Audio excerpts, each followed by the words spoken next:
mic is now working. Hi there, folks. Welcome to session 33 of To the Skies. I am, of course, your DM of Doom, Son of Asgard, or World Tree Quests here on Twitch, Twitter, and YouTube. And with me today, we've got my lovely cast. We have got Wingo the Wizard, we've got Stories from the Roses, we've got Abigail the Nerd, and we've got Johnny Deadman, and they're all doing a funny little dance for some strange reason. The ADHD it hit just a little too well there for some reason. ADHD? Like, I love this. I love the idea of like an ADHD fueled gossip. Like, spell the Yeah, ADHD. it's called Code Red. It's called Code Red. Mountain Dew. Not sponsored. We are not sponsored. Yet. Unless.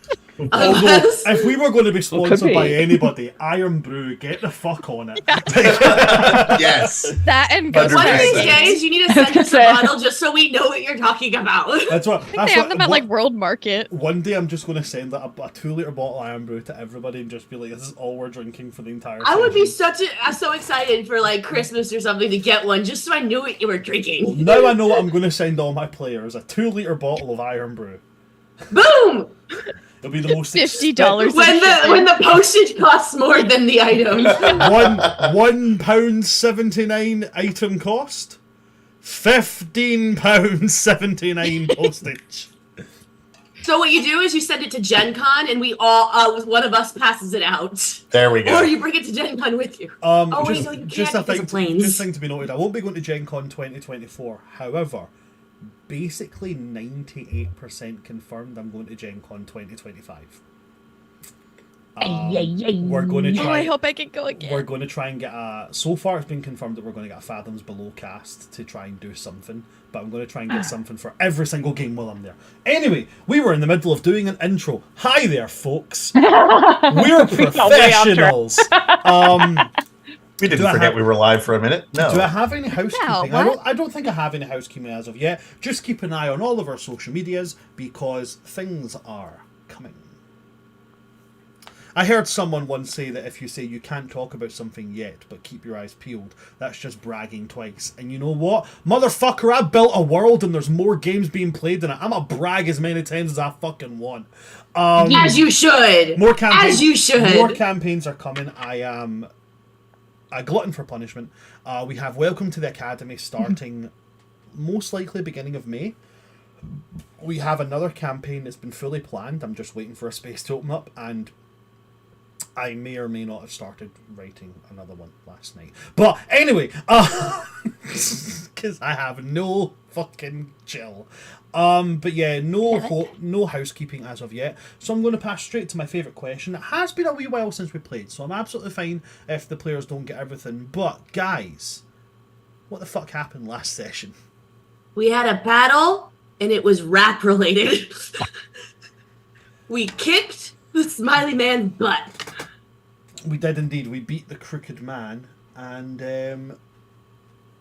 Jess, take it away. I just want to say that part. Yeah, Jess, just go. Just go, Jess.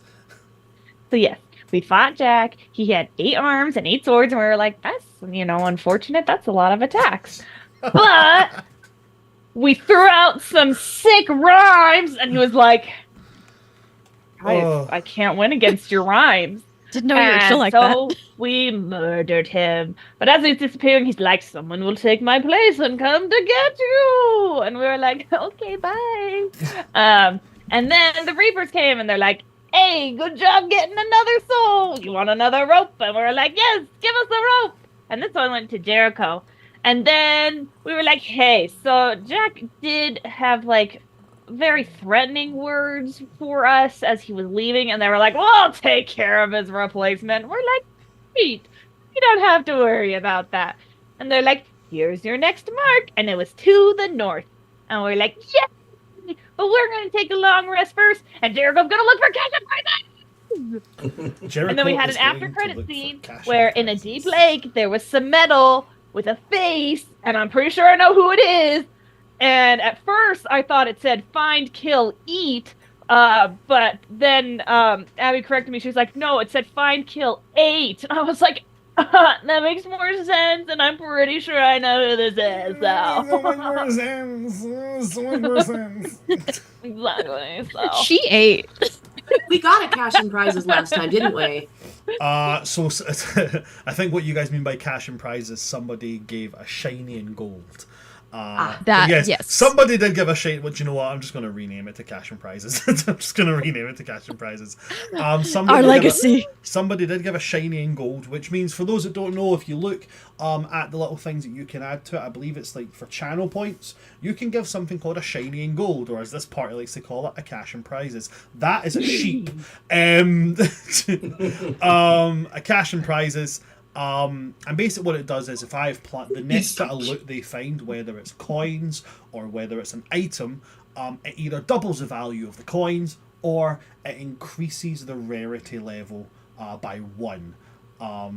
They do stack, and I regret saying that they stack because Fathoms Below currently have 3, which means the next time they come across a magic item, at bare minimum, it's going to be a very rare magic item. Oh, that's right. I'm pretty sure 2 of those were me too. Yeah, 2 of them were. I'm going to start like limiting it to 1 per party. But, like, no. Oh, yes, go there and don't just do make sure that. they get another one. So that they can Madness have, like, Diamond did come and give a cash and prizes to the party. So we do have 1 in the chamber. But yeah, that was pretty much it. We ended with the party settling to take a long rest, or beginning to wind down to take a long rest. And I believe Jericho was going to go and explore the rest of this house in order to try and find some stuff. I don't know if it was like you said, I'm going to do this, but I think it was like briefly talked of like things that can be done. So Well, the other alternative is just being a liar, and I would never do that to my friends. So of course I'm looking for cash and prizes. well, Wait, did you not say that? I don't remember. It's been 2 weeks, but I don't remember. But it definitely sounds like something Jericho would do, so we're gonna go with it. So I do definitely remember it being said, but I don't believe it was said as if in like, oh, next session I'm going to go do this. I think it was like, we'll wrap here and we'll go on to what you guys do before your long rest, whatever that is. And then I believe it was like, like going to find stuff or blah, blah, like, briefly glanced over. So if it's not what Jericho's going to do, that's absolutely fine. Oh no, Jericho's gonna do it. Jericho, Okay, there's cool. definitely some shiny shit in here. Right, awesome, fantastic, love to hear it. So without further ado, guys, the house is silent, eerie, creaky, but there's no sign of any other enemies within it. You can't hear the sounds of any other movement or anything like that around this place. What would you all like to do at this point?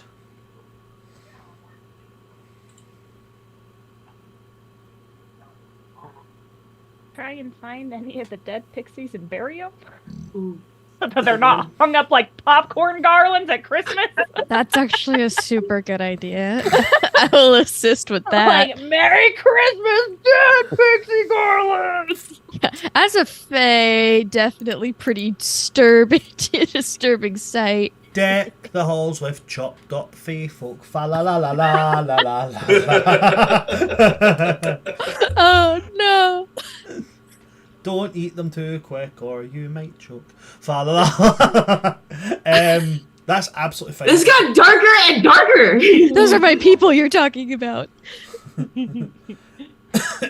Don't tell Echo they're related. Fa la la la la la la la. Insert tragic backstory.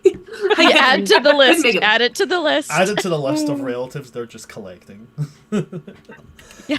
They're Start out with no relatives. They're going to meet Orcus. Echo, I am your 5th cousin, thrice removed. Who are you? You know, cousin Gary, I'm his son. Fuck, Orcus's dad is named Gary. Gary. Shit. I invented necromancy. I'm so proud of my son. I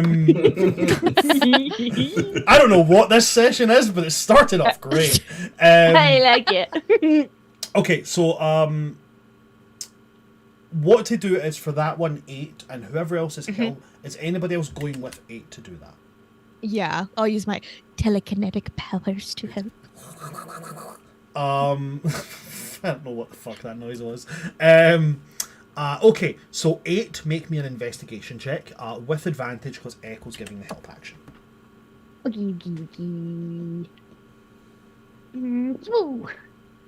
Oh, thank goodness it was advantage. That's a 19.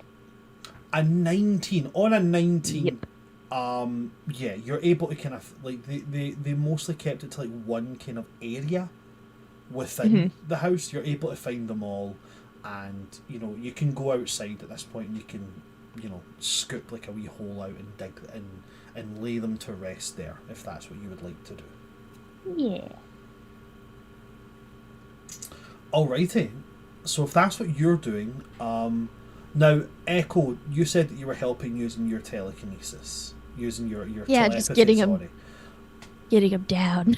Oh, right, using your telekinesis to get them Kind of down. like, So you are physically there helping. yeah. All right, okay. So then what I'll do is I'll image go of to... them being like bugs. You go to like grab the leg and it just snaps. That's why I'm using my telekinesis, because it's so soft. Just get them down gently. You're just pulling them gently and their wings just tear off. Awful. All my Pixie Hollow dreams crushed in an instant. No pixies were harmed in the making of this episode. Dozens were harmed in the making of last episode, but not this one. No. So I guess that what we'll do from there is we'll go then to Fezit. Fezit, is there anything that you're wanting to do?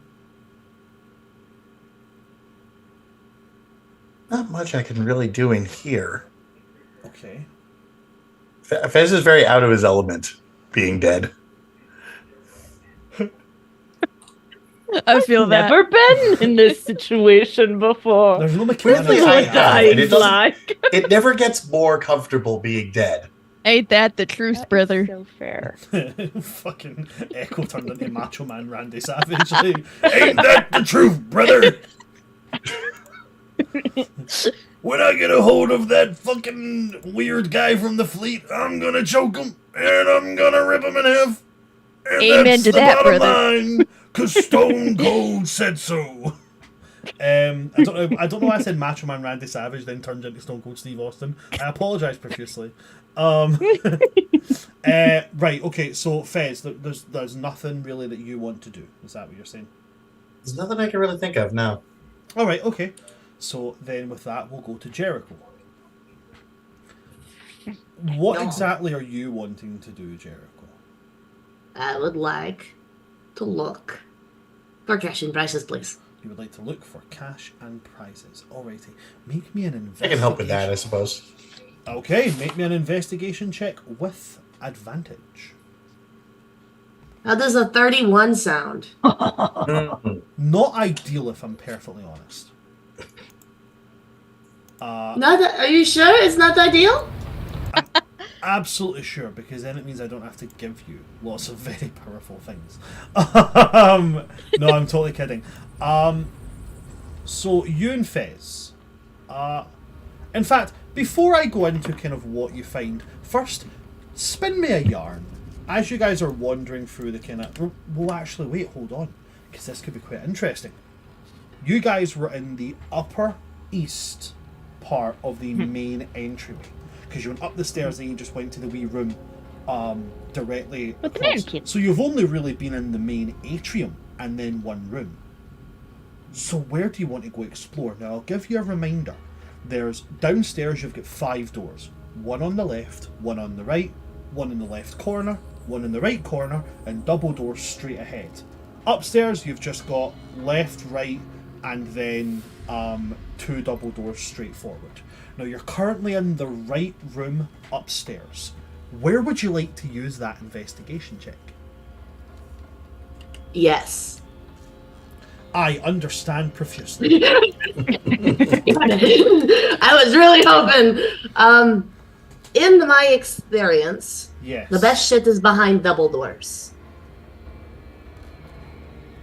So Can't argue with that logic. that's the only one I got, actually. So I'll go upstairs, double doors. Upstairs, double doors. Fantastic. So, upstairs, double doors, and you push them open. The corridor ahead of you is about 30 feet long, and it has 3 doors that you can see. Okay? One on Damn the... it.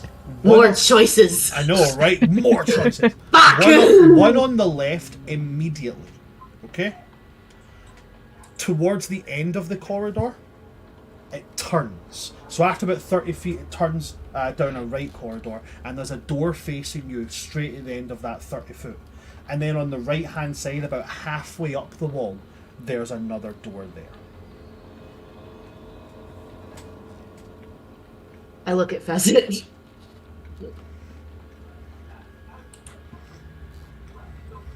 I mean, we're not going to see through it from this side.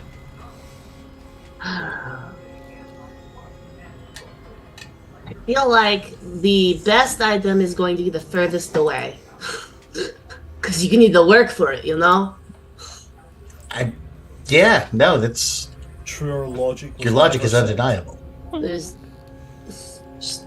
If it wasn't important, they wouldn't put so many doors. And no, I feel like they're trying to mess with me, and I can't. Right? I go straight for the end of the hallway door. If on the other side of this door there is a statue of a silver monkey broken into 3 pieces, we're turning around. I feel like there's a story behind that. It's a very old story back from the distant era of the 90s. Let me go. You blew it up. Possibly. I don't think that will happen. I have planned no jungle run. Yet. Yet. Such a fun one shot. Oh my god, remember that one shot? That was the one shot where I played the character that you made for me in. Where I played the Leon and Twilight Cleric. And I just Played a centaur with rollerblades. I kept running around just going, Huzzah! We must rally forth! Somehow managed to outrun a boulder. I don't know how I did it. Okay, so you guys go to the door, the one that's facing you 30 feet away. When you get there, the door opens absolutely easily. It's not locked. Doesn't even creak eerily open. It just kind of opens up. And inside you can see it's like a powder room. Crooked Man did not wear enough makeup to have this room.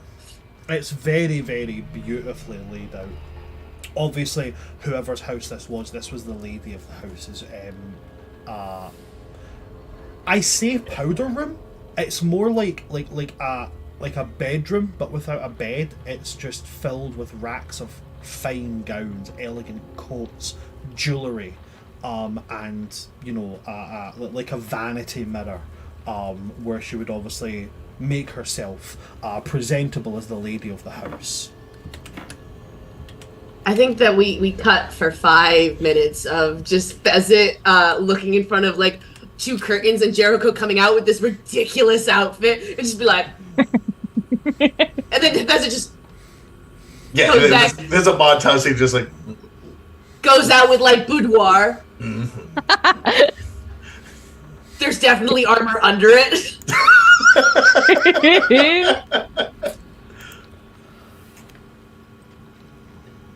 Jericho's hair is just like in a mohawk right now, just like she's trying. It's not working. Her face is like completely white because she used way too much powder, and she looks horrible right now. She doesn't do makeovers very well. She has a son, okay? She has a son. Well, there's jewelry. Is it costume jewelry? Like, is it like jewelry? Absolutely no. This is emeralds, rubies, sapphires, diamonds, strings of pearls. I'm pointing them out, and I'm walking, and Pheasant is just like, into the bag of holding. I got a bag of holding. I'm going to use it. So you're able to take what? Oh, right, okay. This is the first thing with value you've come across. So the shining gold will go onto this. You'll take away about 1,500 golds worth of jewels, gold, silver, and such if you swipe all of the jewellery into this bag of holding. Finally, money. Remember, we Can't might take not. back with We're us. not. I feel like the shining gold should not go on the gold that we can't bring back. That Too seems late. like a The waste. chaos goes both So ways. funny. At least Pheasant's not going to be cursed today. Wait. Can we put it all in Pinchy's trunk of holding because that's its own plane? We could put it in Pidgey. Pidgey is not following us at the. I sent Pidgey back to the garage dimension because he's not great with stairs. He's also fleshy right now. What are your passive perceptions, Got teeth guys? now.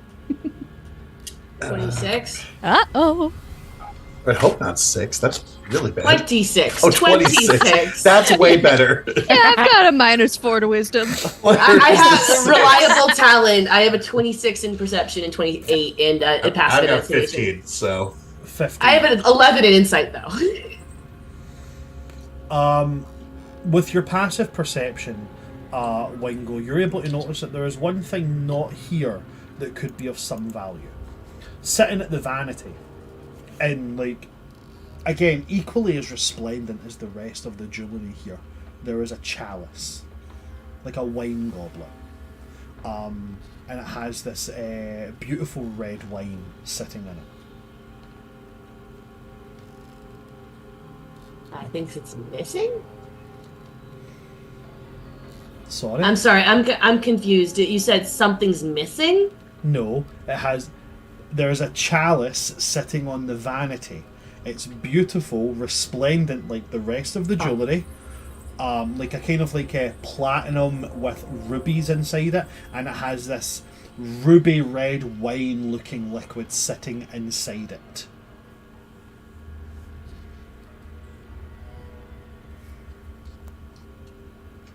I grab it and I drink it. No! I mean, the Jericho's just feeling cocky right now. Just like she's. you have an artificer right here. I put it to my mouth. Down the hatch. Kind of jump to Why? put my hand over it. Why? Too Why? short. What do you want? But let me look at it. It's wine. Why are you whining about my wine? It's a wine, Mom. Mommy's juice. What? It's for adults. Wait, first off, I'm older than you. What is this grape juice? Can I have some adult grape juice? It's spicy. It's very spicy. You would like it. Just because I'm shorter than you doesn't mean I'm old enough to be your granddad. You gave me margaritas. I'm just joking with you, you sensitive being. I give you the wine. More importantly, Just what I've got this what I've got this item designed to be just be so much funnier if it was a margarita. It just tastes really good. You drink this and you have to make a con save or you become Jimmy Buffett, wasting away the day in margarita. Pheasant will spend the rest of the campaign wearing Hawaiian shirts. I and a swear to parrot God. on your head. I will wear Hawaiian shirts in solidarity. Oh my god. I will make you sing Wasting Away in Margaritaville. Right. Alright. I'm going to see if I can figure out what the hell this thing Wingo, is. you pick this glass up, you go to drink it, and Fezit, you're going to try and interject. Yes. Okay. Wingo, your choice, athletics or acrobatics. Fezit. Well, if he tries to stop me, I would let him. Oh, okay. So well, okay, I'll I auto fail. I would auto Okay, fail that okay, roll. okay. because, So you're able to stop it. Yeah, he told me to stop. And Fez, you want to try and figure out what it is. Yes. Okay, you have a choice here.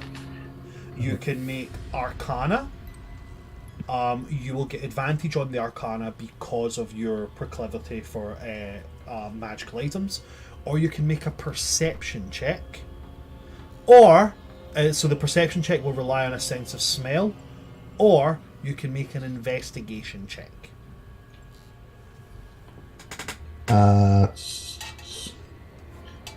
I'm going to go with Arcana because all three of those results are the same bonus, but Arcana has advantage. So, okay, Wingle, as Fez is doing Arcana, you can make one of the others. So you can make a perception check for your sense of smell, or you can make an investigation check. Your choice. I will do perception at 28. Okay. Nat 20. Nat 20. Boom! Fez on an Arcana. That's why I roll with advantage. So Fez on an Arcana check, you notice that this is a masterfully crafted item. Whoever this was made by, whether they were mortal, immortal, whatever, their capabilities were extraordinary. It's woven from platinum and gives the illusion of being silver. You would be able to see that the filigree that is carved round the side, round the edge of it, to the layman's eye, would look simply like filigree. It would just look like detailing. But as you look at it, you see that filigree is bent and woven into almost cursive runes. Which would, again, as I've said, they would be passed by the naked eye. Underneath that, there is decals of roses and what's it? And almost like droplets where the rubies are inserted, and the filigree over it gives a kind of illusion of vines, but the filigree is a completely separate piece. Which again leads you to understand that as it's a separate piece, an unbroken line of runes, they probably convey some kind of magical capability on this item. Now, Wingle, what you're going to get with that perception check is, as you raise it up, expecting a fruity bouquet or perhaps something a bit smokier and deeper, more robust, what you get is a harsh metallic tang. It's giving me hints of blood. It's giving me hints of disappointment. This is not what I know wine. This is not wine. Fez, another thing I'll give you, because that was a nat 20 on the Arcana check. What languages do you speak and understand? I speak Common, Novish, Dwarven, and Sylvan, and I recognize Giant when I see it. Okay, cool. So, what I'll say is, based on the fact that you've seen quite a few instances of it throughout this campaign, and with that being a nat 20, what I'll do is you can now add to where you can recognise Giant, you can now add there that you can also now recognise Abyssal when you see it. You just don't understand it, and you can recognise the runes woven in this filigree to be Abyssal runes. So be sure and add there that you can recognise Abyssal when you see it. Definitely not cursed. Yeah, no, this is only written in evil. But but the funny thing is, it doesn't look like it's a cursed item. It doesn't have the as you scan it, and again, you're not using magic to scan it. You're just looking at the magical traces and areas where magic might be present on the item. You don't see anything that would convey a curse. It just happens to be something that was made by an abyssal, or made with abyssal intent, or made to pay homage to someone of the abyss. Sounds like something a cursed item would say. That's kind of, yeah. The runes actually say not a cursed item. Take a Totally drink. not cursed. Everything's Totally fine. not cursed. Trust me, bro. me. The runes actually spell out #blessed. Yeah, you love it. It's like weird. It says live, laugh, love. Got this from Home Goods. It actually says on the side of it, it's 5 o'clock Can I have somewhere. you go out with you? The runes are actually a grumpy cat that says, I hate Mondays. Go. The runes spell out, you didn't say how big a glass. There's a Clarence sticker on the bottom of it. If you touch this item, you actually become a cleric with at least one level in War Domain, and you're the god that you follow is Wine Mum. I would do that in a heartbeat. I have the wisdom for it. I could do it. Am I going to now have to make a subclass based on wine? Like, I don't want to. I don't want to do this. You know, I was thinking about multi-class, but do it, like, bro. I would. I'll give up some of my rogue levels. That sounds fun. So, with all of that, what would you like your next steps to be with this? I feel like putting open liquid in the bag of holding is unsanitary. Probably. Fez just like puts one hand over the top of it, like, we'll carry it like this. So did you just say you're carrying it like this, Fez? Yes. Fez, like I'm holding someone else's drink in a club. Fez, I need to ask you, do you have gloves on? Yes, I have the gauntlets of ogre power.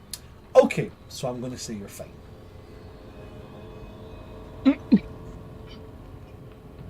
That's worrying.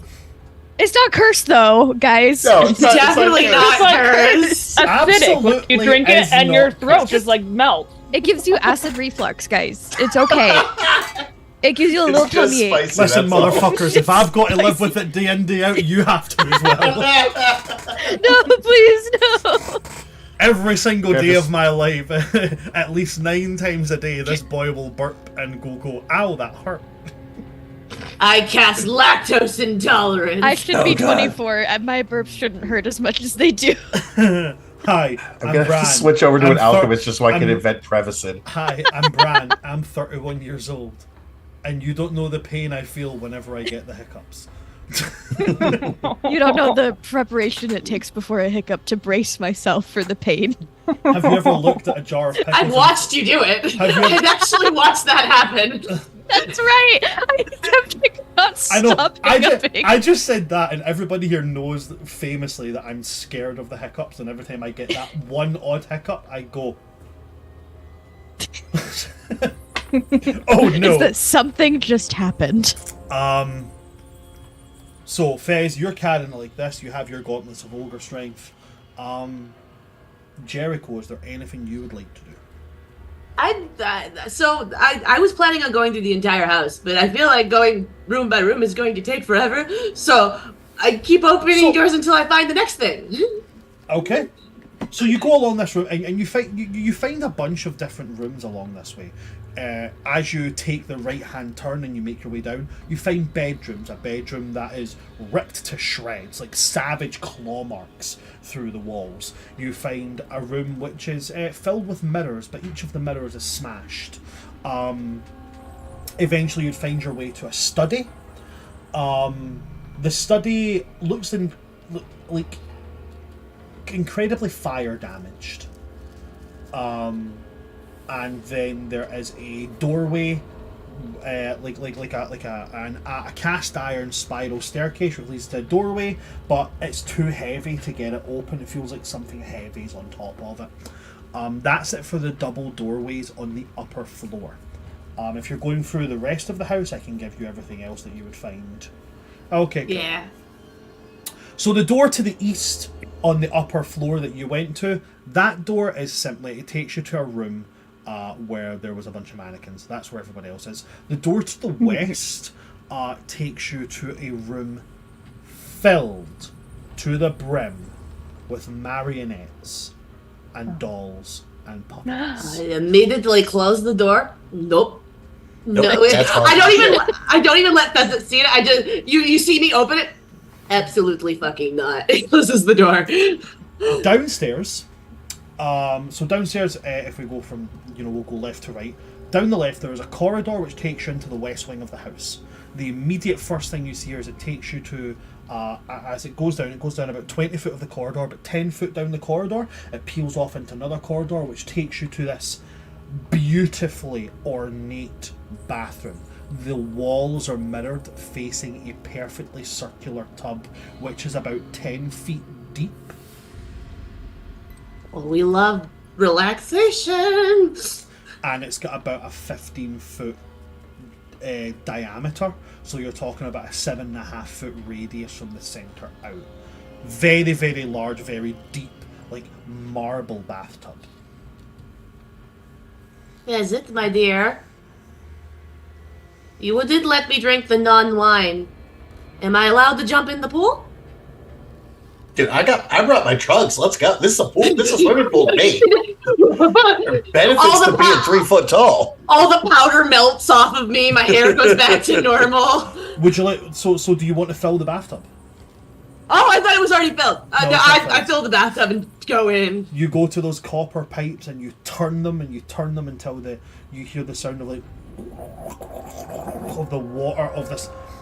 Well, sounds thicker than water to be honest, but then this thick, viscous red liquid comes out the tap. Oh. Great. Why? Kind of stuff. Is it every time I try to relax? It fucks me over. No! I don't want to give you any clues as to what this liquid is, but if I had to describe the temperature, I'd say it was like, 98 to 98.6 97. degrees. body temperature. Internal minimum of 37.5. I need to think there is no cash and prizes other than the jewelry that we found. I'm just describing every room you come across. I am very disappointed and so excited about the bathroom. These are all the rooms that we skipped due to our chaotic shenanigans. I was so excited when To the door beneath the stairs in the left corner, as you go in there, it's just a supply closet. The double doors on the bottom floor open into another corridor which takes you deeper into the house. On the right corner door underneath the staircase there, that takes you into a room which looks like a small personal study. It's mostly filled with books. And then the right wing corridor takes you into a massive domed greenhouse.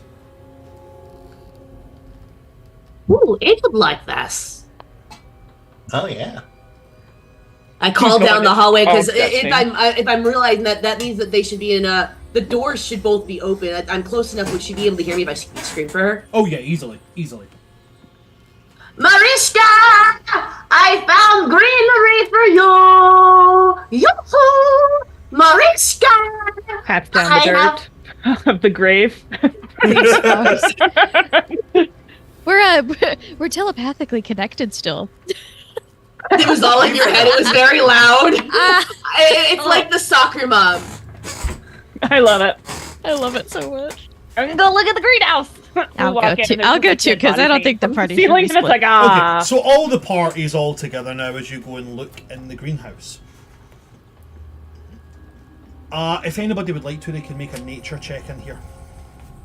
I'll make one, even though I'm done. Why not? I'm so bad at them. 8. 12. Jericho did not have a green thumb.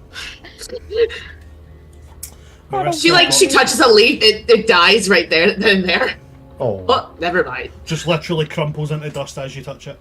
She doesn't have a green thumb. Depressing. So, Mariska, you got a nat 1? Yeah. For a total of 7. For a total of 7. Okay, so I'm afraid you're not going to see much on a 7. Jericho, did you what was your total, Jericho? It was actually a 12. Okay. You're still not gonna I wasn't expecting Mariska to get the now one. Yeah. Just my luck. Fez and Echo, If I remind throw me of your guiding bolt. totals, please. I got an 8. Yeah, 12. 8 and a 12. Okay. Nobody's going to be able to notice any of these plants, like discern them, tell what they are. Mariska, you're just far too overloaded with all of them. But there's a whole area of it that is dedicated towards like fungus, spores, and there's like a cloudy haze that sets over the back corner. I cast speak with plants. You can indeed if you would like to. What are you casting Speak with Plants on? The mushrooms. Okay. They sound like fun guys. So when I say mushroom, please, Audrey too. Please. So there are like little small mushrooms. There's mushrooms that are growing out of the stalks of other like plants that have been put there in order to facilitate the growth of mushrooms. But then there's also like large prehistoric style mushrooms. Large mushrooms that don't have the typical bell of mushrooms. They're just conical spires. Yeah. Roll me a d6 and let's see which mushroom you speak to. Okay. Feed me. See more. 3. 3. Okay. On a 3, when you cast Speak with Plants, there's this little bundle of small. Honestly, you could be mistaken for thinking it's like a patch of like jelly moss or something. Don't know if you've ever seen this mushroom that looks like gelatin. But that kind of like and forms itself into a face, and it's just like, well, hi there. Oh! Hello, mushroom. New friend. Hi there. How are you? Doing pretty okay. How are you? Plushy. We just had a nice little fight and we lived, so I'm feeling pretty great. Well, that sounds pretty great to me. If you don't mind me asking, what kind of mushroom are you? Well, I don't know. I never That's really so fair. thought about it. See Google showing up in your class. What's the Joey I'm actually curious about it myself because I don't actually know the name of it. I'm just saying that I would start a Kickstarter just so that we can have jelly moss plushies. It's actually apparently just called jelly ear. That means they're good listeners. Auricularia auricula judi is what its Latin name is. So yeah. Wood ear or amber jelly roll. Do you know what? I like the name of amber jelly roll. So it's an amber jelly roll mushroom is what it is, but it doesn't know. It doesn't know that it's that. So it's just going to be like, I don't know what kind of mushroom I am. I didn't even know I was a mushroom. That is very understandable. Sometimes it takes a while for us to find ourselves. Did you lose yourself? Oh, wow, that's a loaded question right there. Well, I didn't mean to give you a loaded question. I was just curious. Oh, no, it's all right, There's just lots of stuff going on. Do you like living here? Well, I don't know. I never lived anywhere else. You want to come with us? Well, I'm gonna tell you something I don't think I've ever told anybody before. Okay. And I say that very seriously because I have never spoken to anybody else in my life. Okay. I have never lived anywhere but here. So I don't know how we would come with you. Well, you are growing from like soil and some organic material, so we would just take some of that along. And back home, we've got this ship, and like I've got this really cool tree that's growing there, and I could definitely like set up a little area for you and maybe some of your friends. You could have like just like a little greenhouse party on 2.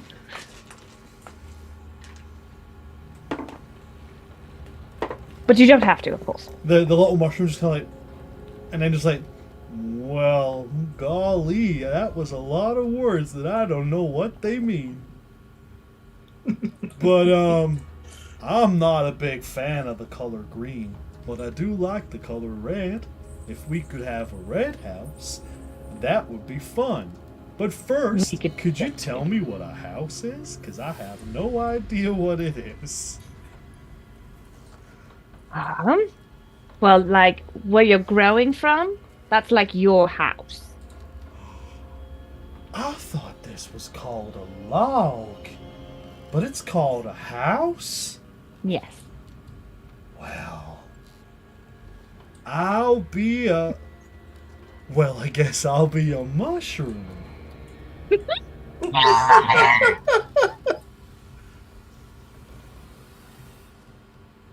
Well, if you want us to come and live with you, well then, I guess that'd be okay. Okay. I'm gonna take a piece of the log, and then I'm gonna turn to Fez. Fez, he really likes the color red. Is Pinchy still red right now? Pinchy is still red right now. Can he ride in Pinchy because Pinchy's red? That's He a can. really shiny mushroom you're talking to. Right. And it's red. I like the color red. Okay, we're gonna put you in there, and you'll be nice and safe. And then when we get back to the ship, I'll get you a whole little red area. You hand it over Nice to and Fez, and this little mushroom Yeah. just turns and looks at you, Fez. You can't understand it. I think he likes you, Fez. He's Well, got that's a good. real interesting face. He does indeed. What's left of it anyway? Okay, so as you cut away this chunk of the log, with that one, Mariska, you're going to realise that this log is hollow. Oh. So I say log, sorry. It's more like the base of a tree trunk that's been kind of like chopped in half and stuff. But as you cut it away, you realise that where you've cut, there's a little bit of like a hole through it, suggesting that there's like an empty space beneath this trunk. And pick away a little bit more and see if there's maybe cash and prizes in there. You certainly can. So you pick away at it a little bit, and the little bit you pick away, there does appear to be something inside this tree trunk. What is it? Peeking in it. So you you peek in, but it's too dark to see with just this small a hole. Well, just like she did with the feather, just stick her hand in and pull it out. Oh, but I can't drink the wine, okay? You plunge your arm in, and what you can feel is lots of it almost feels like bark that's been stripped off of like a tree, but very thick, spongy bark, and there's also leather there, but very soft hide. Bring out. Okay, you grab a hold of it and you pull it out. What you end up pulling out is like a breastplate of armor, soft hide, and you see that it's not actually spongy bark. It's pieces of thick fungus, like armored plates. And you can make a nature check if you would like on this. Would I like to do it? You got Let's this. see if I can roll. Is that another nat 1? No, I rolled a 3, so it's a 9. Total of 9. On a 9. Putting this is my cute little porcelain dice too, and it's betraying me. On a 9, you can't really tell what kind of fungus this is that's on this. But what I will give you with a 9, because it was close to the DC that I had set for yourself. Like 10. It was DC 11, if I'm honest. Oh, fuck it. Flash of Genius. Take 5. There we go. There. So with the flash of genius on that, sorry, give me a moment. With the flash of genius on that, you can tell that the fungus that's on this is carved slabs of giant Underdark puffball. Which emit clouds of poisonous spores when they're aggravated. So that's the fungus that's on the armor. We'll be so careful with it because we don't want to aggravate So careful. it. Yeah.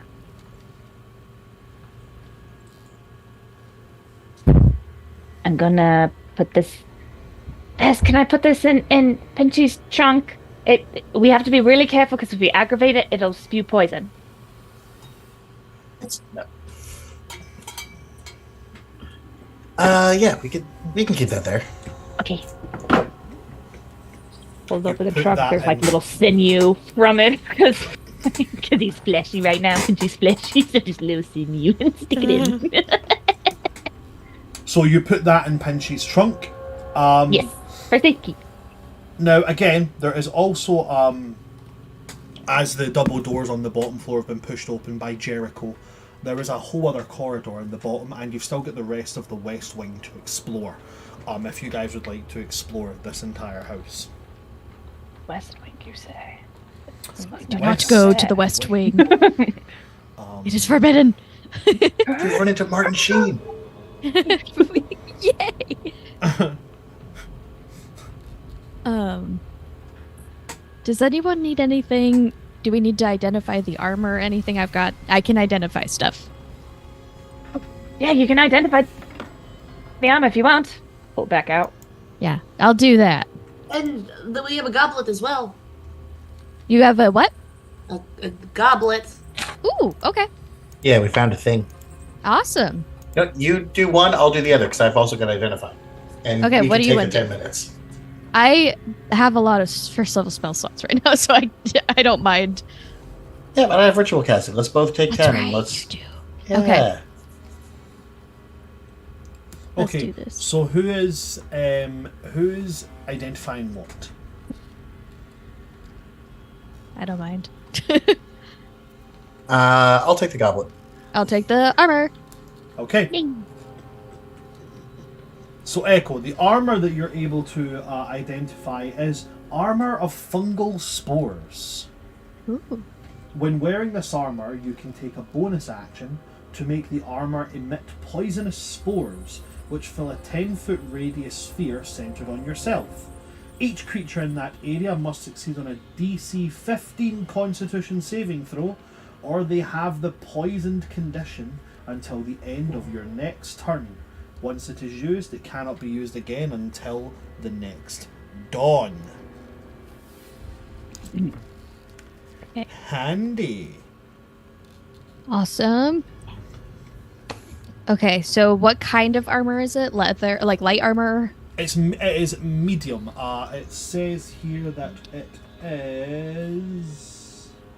Oh, it doesn't say it. It just says medium. So I guess I can decide what type of armor it is. So I will say it is. Do you know what? We're gonna say that it is hide. Hide. So Okay. 12 plus Dex mod, max 2. Okay. I will relay all that info and say maybe we could use it to trade, because I don't think, Jericho, you can't wear this, right? I don't like poison. Okay. And they also cannot move in that. Yeah. I guess technically I could wear it. I think it might suit you better. You should wear it. Sorry, Unintended. I didn't know if you could wear that and the robe of stars. Yeah, I can just wear this. So I'd have to take it off and then I put it on and then I can put the robe of stars over it. So I believe it has actually been confirmed that you can put on the robe of stars over armor. That's awesome. Yeah. Wait, and you can integrate that armor into yourself too. Yeah. And I'm So it can't be Warforged. removed. Yeah. I can become a living fungus. Well, fungus are already living, but I can be a walking one. If we get back from the underworld again, So there's it's going to look so creepy. So there's actually no rule that says you can or can't. So as the DM, I'm going to say it makes perfect sense to me that you can fling a robe over armor, or even that you could do it the other way around, where you put the robe on, then put your armor over it. Because if you can wear a gambus on underneath your armor, chances are you can wear a robe underneath your armor. So whichever way you want to do it. Should I put it on? Put it on, put it on. Yeah. Absolutely. So I will say it does not say that you require attunement to this. Nice. So you have the armor of fungal spores. It's not something I have on D&D Beyond. I will type out and send to you what it does. And then Fez, you were doing identify on the chalice. Right. Okay. Now, the chalice. An interesting thing here. As you cast identifying this chalice,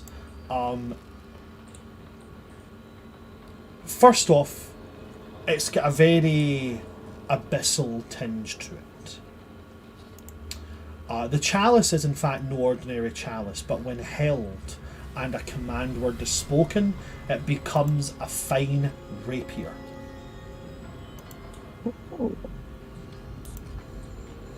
The rapier of Wine Mom, perhaps? Absolutely, that's 100%. That's all it is. You should definitely take it. I'm joking. The rapier is called the Chalice of the Blood Oath.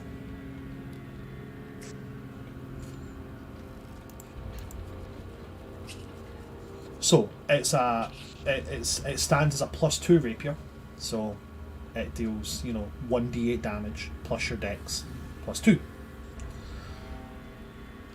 It also deals an additional d8 of acid damage to enemies who are not at max hit points.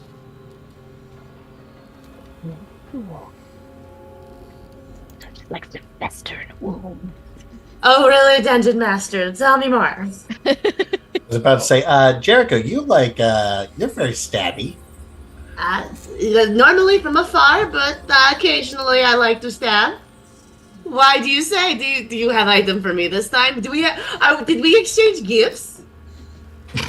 So it has something else on there. Whenever you score a critical hit with this weapon against a creature, they must make a Constitution saving throw. The DC of this saving throw is 13 plus your proficiency bonus. On a failed save, they take an additional 5d8 necrotic damage. On a successful save, they take half that damage. You regain hit points equal to half the amount of necrotic damage dealt. Give it to Jericho. This feature does not work on undead and constructs. And it also has a note here that says that the DM has discretion against creatures that may or may not have a blood-like substitute. Gives the example here of if you're fighting like a plant creature, does its sap count as blood? That's to the DM's discretion. I also realised that I said acidic damage at the beginning there. It's necrotic damage that deals additional if they're below max hit points, not acidic. Oh, okay. However, Fez, it does have a caveat. She's cursed. You can only attune to this item if you drink from it. Do I know what happens when you drink from it? It does not say. Because drinking from it, and again I understand I'm being a dick with this part here, but drinking from it is not part of the item. That is totally fair. I'm gonna hold it out to Jericho and just, you can have a sip. That was an hour ago. Now It's you're still telling me. good. It's wine. Dread And now that. it's ruined. Wait, hold on. I'm gonna use Oh, our too late. character E to chill it. Oh, There thank you go. So hold on. You chill the glass. Yes, just a little bit. Jericho, as you lift this to your lips. Now, just to clarify here, I did say the checks that could be made on it were Arcana or Perception. And Fez, you did Arcana with advantage. Wingo, you did Perception using your sense of smell, right? Mm-hmm. So the investigation check was not done, right? Right. Awesome. Jericho, I would like you to make for me, please, a Constitution saving throw. Like, guys, did we have to drink what was in there? Could we have dumped it out and put, like, some fruit juice in there? Some Hawaiian punch? Could have put a margarita in there. Sorry, was that a 16? Yes! Was that a 16 there, Jericho? Yeah, 16. Blast of Genius, plus 5. 21. 21. It works on saves. Okay, so a 21. Is there any other additions to this? Oh, shit. I could use wheel, maybe. Let me double check real quick if I can do that with wheel. Yeah, go ahead and add a d6 to it. Just a happy little star comes over to help you. It's a spot. Damn it, I rolled two multiple. Oh, fuck. The first one was a 3. It's a 3. Okay, so that brings you 24. So that's a total of 24. Is there any other additions that anybody would like to make? We're totally over it. He's just messing with us. The DC was actually 11. but being serious, is there any other additions that anybody wants to make? Okay. Jericho, you take no damage as you drink from this. But you feel the edge of that chalice is razor sharp. And as you drink from it, it cuts your lip. Now, obviously, I would never put this down to a Constitution saving throw, because Jericho, a choice now lies before you that could potentially alter your character. Oh, do it. Transformation? Make your transformation. Do you have the Grim Hollow book right now? Oh, you're gonna be a vampire! Transformation station. A blood-water genasi. I'm gonna have to go and grab another book. I just love to dangle it out there, just have it just held out there. Don't worry. You want a transformation? Earn it. You want a transformation? Earn it. Or roll a nat 20 investigation. Could have done I that. also could have read the Abyssal runes because I know Abyssal. Fortunately, you were really focused on the fungus, okay? Yeah, I got some cute As it keeps forgetting there's people who knows things he doesn't. Ooh, what's that ring? That's the Grim Hollow book. Oh, it's Grim Hollow. Okay, I couldn't see it for a By second. Ghostfire Gaming. Not sponsored yet. Not sponsored yet. Absolutely. Hashtag sponsor us. But if you want to, Please. we love your stuff. You All can't of stop us drawing now have had a mushrooms now. transformation from Jericho. the book, so. As you drink from this, you feel cold. And you gain a flash of memory surging through you as this liquid begins to trickle into your mouth. Images of a beautiful woman, pale skin, raven black hair. A long white gown as she walks through the halls of this house. She has a husband. She has four beautiful children, 3 daughters, 1 son.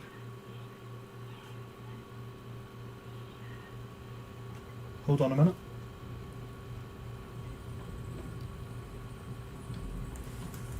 Sorry, I thought I could hear something. If you just bear with me a minute, guys.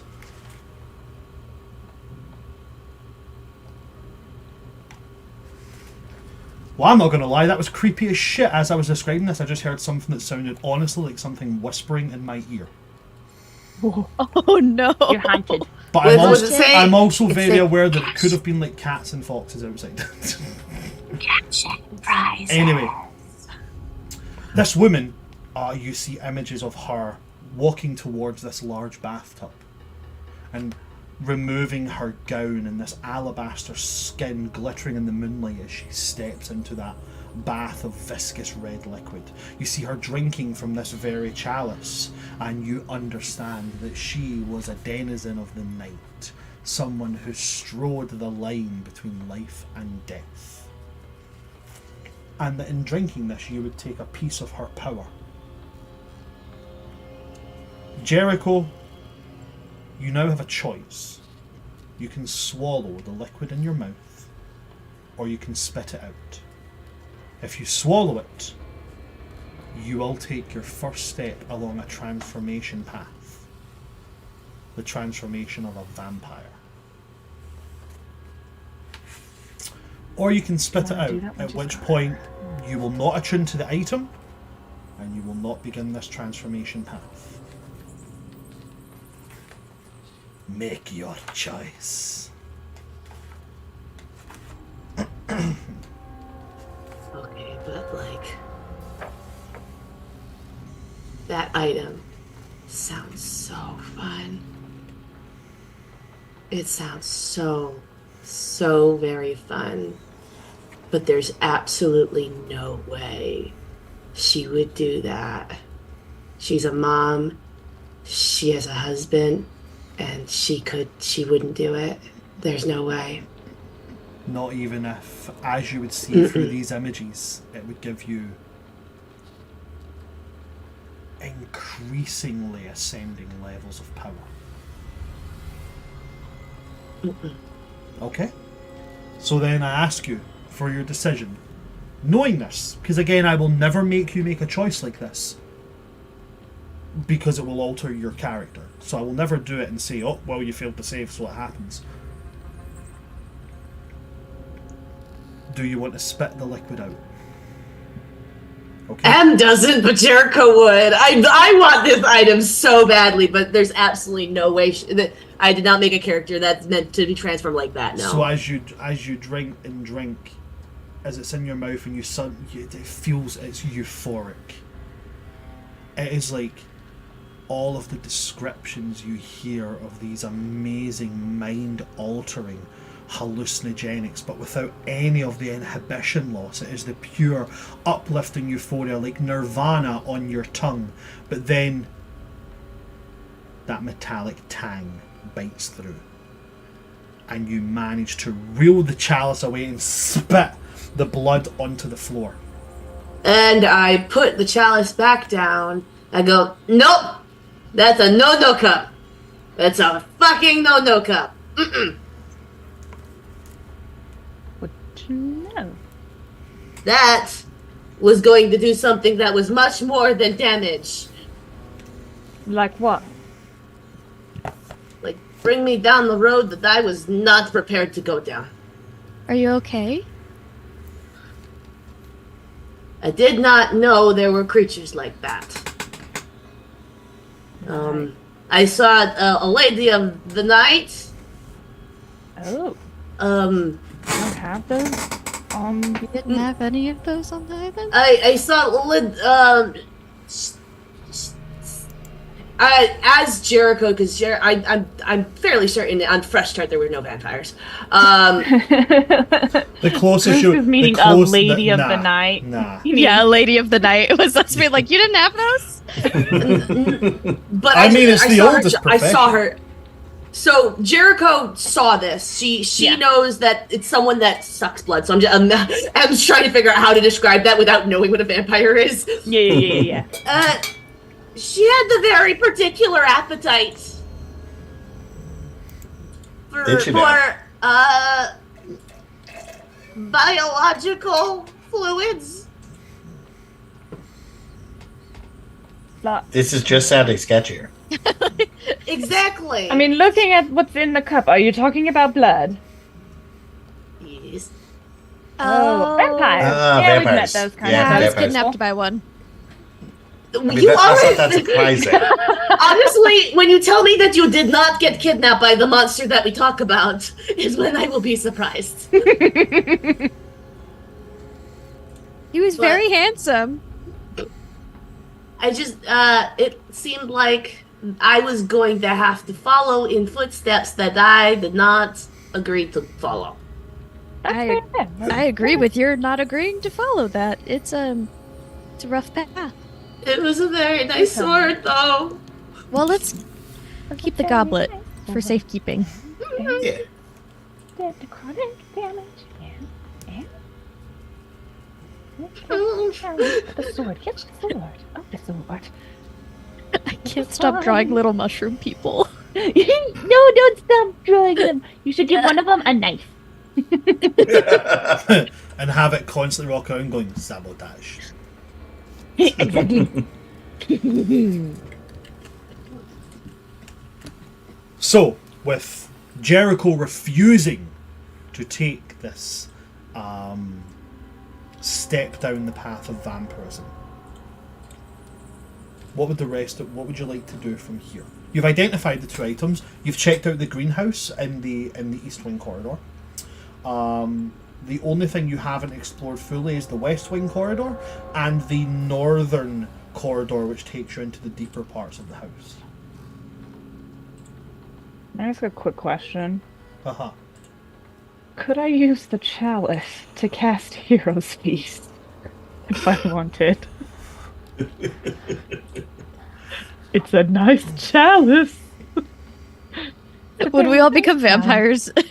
What does it say about the chalice that you need to use? I feel So it has like to be a chalice worth, like a gem encrusted chalice worth at least 1,000 gold. Okay, And so I'm so it's poor. not worth that much. Ah, dang. Sorry. Okay. Wingo, you were going to say something? No? Okay. Is there anything the party would like to do? Time to sleep. Yeah, how long has this taken? The searching and stuff. 20 minutes so far. Okay. Then we're Gucci. So can we do stuff for 40 more minutes just to keep the math easy? Actually, it would be 15 minutes because right now we're at a 106.35. Oh my gosh, yeah, let's do 15 minutes, please. To make it an even number again. We can just chat for 15 minutes Just and then we'll get go ready. sleep. We'll get ready for our long rest, but it'll take 15 minutes. So nothing else anybody wants to do, it's just settling down for a long rest. Okay. Should we do that here? Or should we go back to the... Probably not. There's someone Probably else not here. coming. There's someone else Oh, coming. that's right. There is someone else Yeah. coming to take his place. We gotta go. Gotta go. Gotta go. We gotta go. I know. Okay, so where is it you're going to? Good Back to the question. inn? Ah,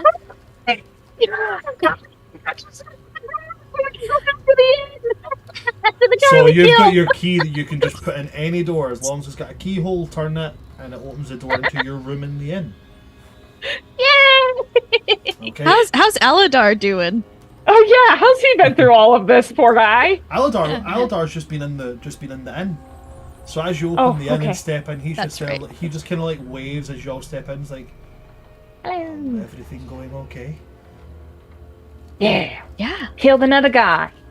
Oh, well that's good. Yes. How many more is there now? Three. At least 2 more. At least 2. Oh. What? Do we have to get you one? Well, I'm not entirely sure. Well, I mean, if That- you'd like to. I mean, I don't think you're technically dead, right? You're just kind of in the whole apocalypse. I don't think I can die. Oh, okay. Then we Yeah, have two. so I don't think we need to get, because the cord is so that we can like be alive again. So I don't think we need one. But when we see the Reapers again, we'll ask. That sounds like a good idea. So, I made stew for everyone. I hope that you're hungry. But there wasn't any meat, so it's just all vegetables. Oh, that's okay. Thank you. You're welcome. Amazing. Before we go to bed, I have 6 sendings. Is there any messages people want?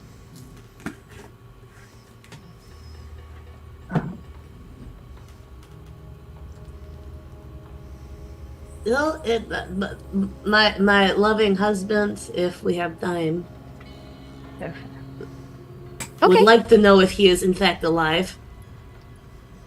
Possible talking to Vecna. Thank you for reminding me. I still don't know who that is, but that doesn't sound good. Oh, I would actually love to get a hold of him again to see if we can get out of here. Let me see. So we've got one sending going to Teddy.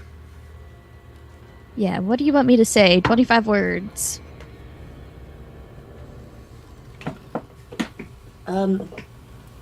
Haven't heard back from you. I don't like being left on red. If you hear any other voices other than echoes, you should probably ignore them. How is the plan going? I love you. Kissy face. Echo, if you would do me the privilege of rolling me a percentile die, please. Yeah. I'll use my glow-in-the-dark ones, because she just glows in the dark sometimes. 76. 76, you're absolutely fine. This time, Teddy will answer. And he will say, all is well, plan went fine, got what I needed, got banged up on the way out. Some strange things have happened, we'll tell you about it when you get out. No, that little hoe. Withholding information from us. How dare he?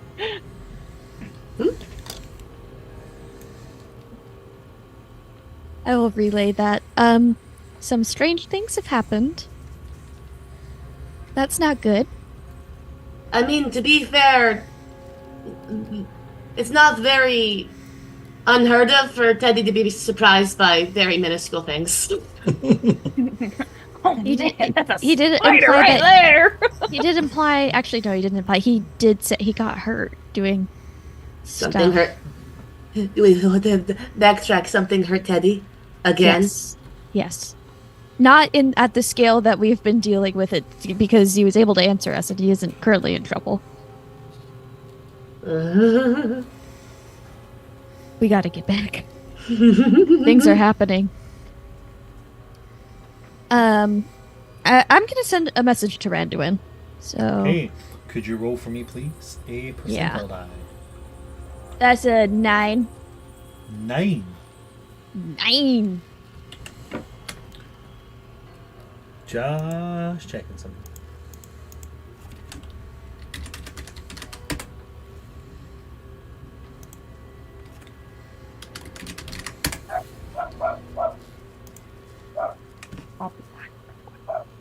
Right, okay, cool. Okay, on a 9, it goes through fine. If you would, Okay. what would you send to Randuin? Just gonna say, hey, it's Echo. We're dead. How are you? I've had a gift for you for a long time. Hope to give it to you soon. Okay. Now I'm going to make a roll here.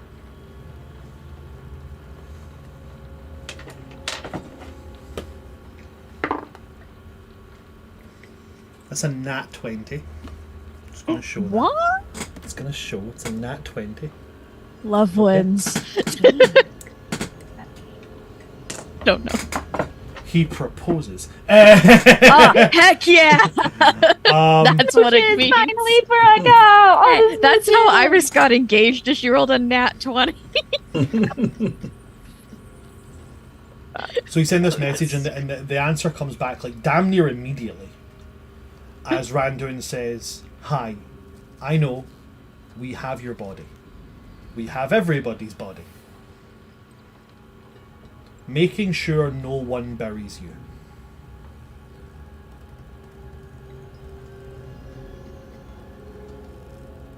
Hope you get back to give it to me. Randuin's okay, guys. They have our bodies. Let's go. All right, last call for messages. I've got still 4 I can send. Fez, anybody you would like to contact? Pretty much everyone I talked to is already here. All my friends are dead. Amen to that, brother. And so am I. Mariska, anybody you would like to sending to? Oh, she's so conflicted. 'Cause Send a Kinda message does. to Kip. Do it. I don't even know what she would say to Kip though. Like she wants to check in on him, but She wants to say she Also, like- misses him, and she loves him, and she wants to hug him, and she wants to smooch his face. so many smooches. So many smooches. Except right now she still doesn't really understand.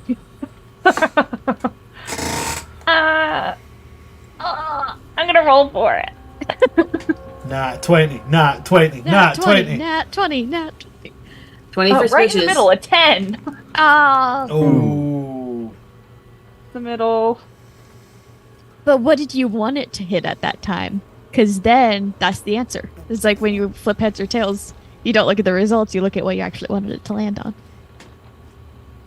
I mean, me as a player, I want her to message Kip because I How love that. message cute?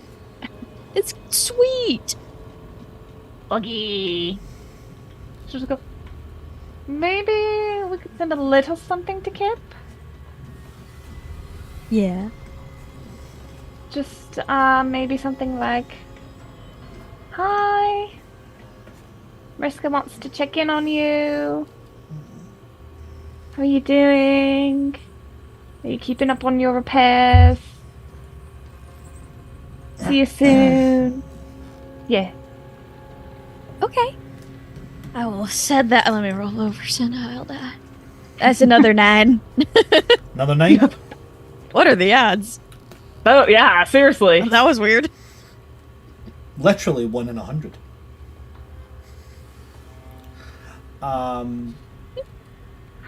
Okay, so you send that to Kip, and Kip will answer. It's, hi.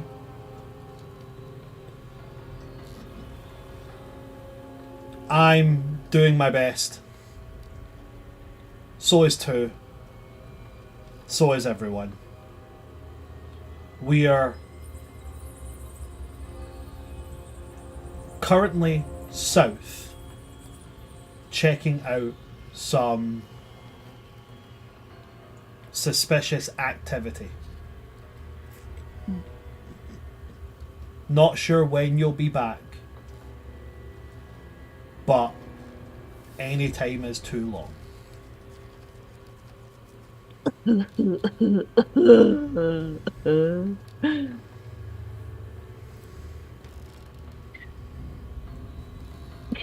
That's that.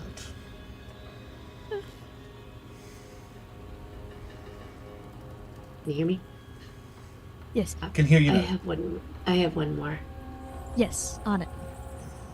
Fergus. Fergus.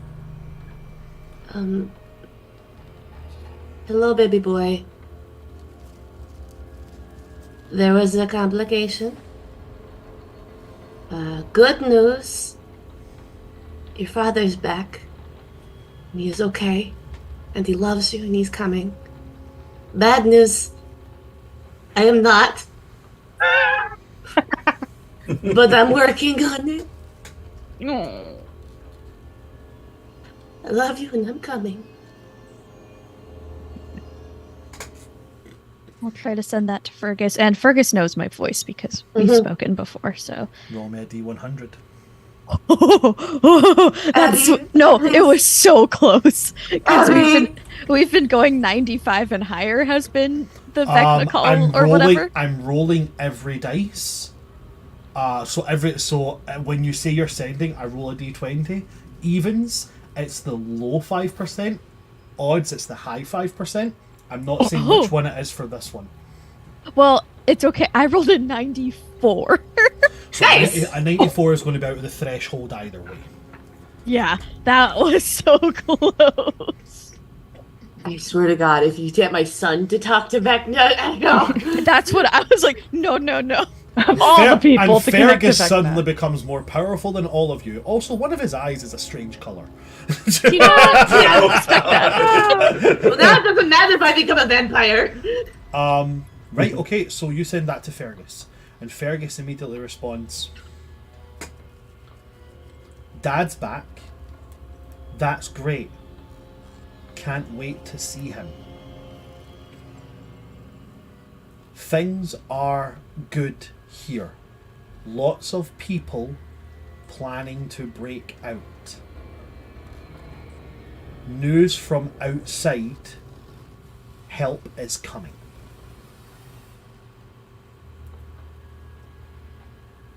Neither of my family told me they love me.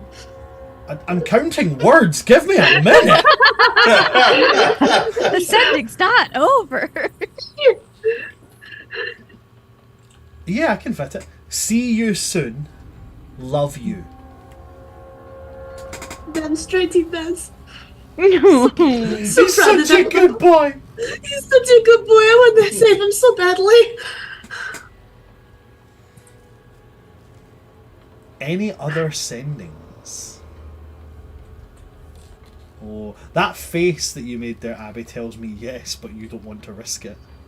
No, I'm genuinely just thinking, I don't think. Oh, I want to send a message to Winry. Yeah. I was literally thinking about that too. You want to send a message I to want to send a Winry? message to Winry. I just want to say, hey Winry, we miss you. I'm glad you're in a better place than we are. Your first mate's working on being a good captain. Love you. Hey, Winry, Let me roll for it. All right, that's miss fine. That's you. 47. We're glad you're in a better place than we are. Are you gonna Your send it to first Hallie? mate, yep.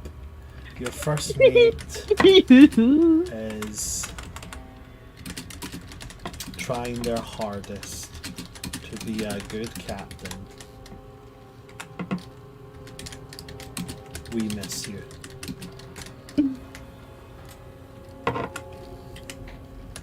Okay, cool.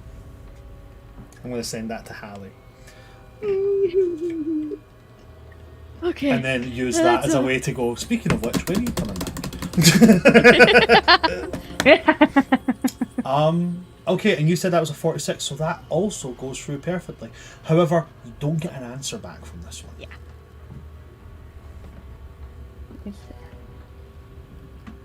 I think that's all. Just get those out there. Any other sendings? Then with that, with the sendings being done, as you guys give yourself over to sleep, we take our long rest. And that's where we're going to take our 15-minute break. Don't go anywhere, folks. We will be back in 15 minutes with part 2 of this fantastic little game. Don't go anywhere, folks, and we will see you after the break.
Well, hi folks, we're back.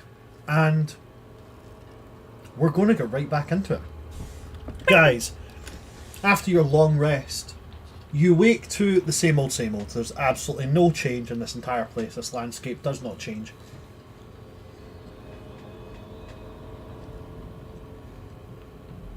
Again, dreamless sleep.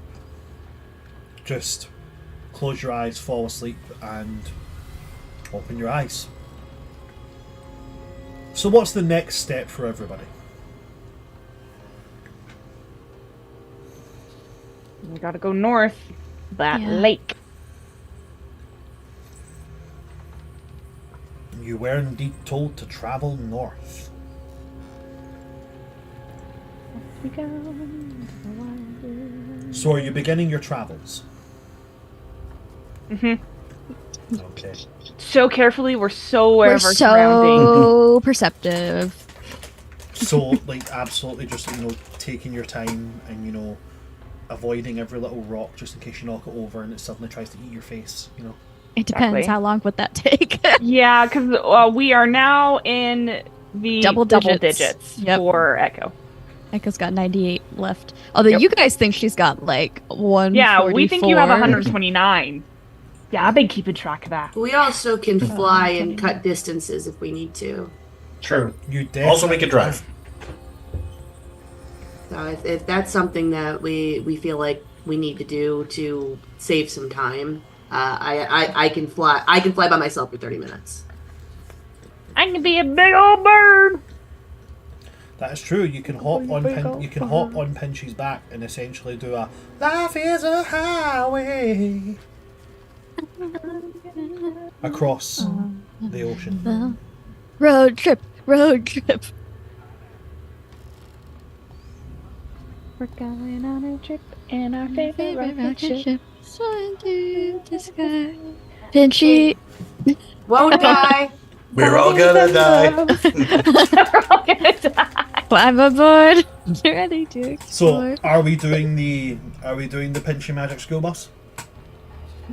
Pinchy So Magic fun. School Bus. It's so Yeah, fun. we have to now. It's so fun.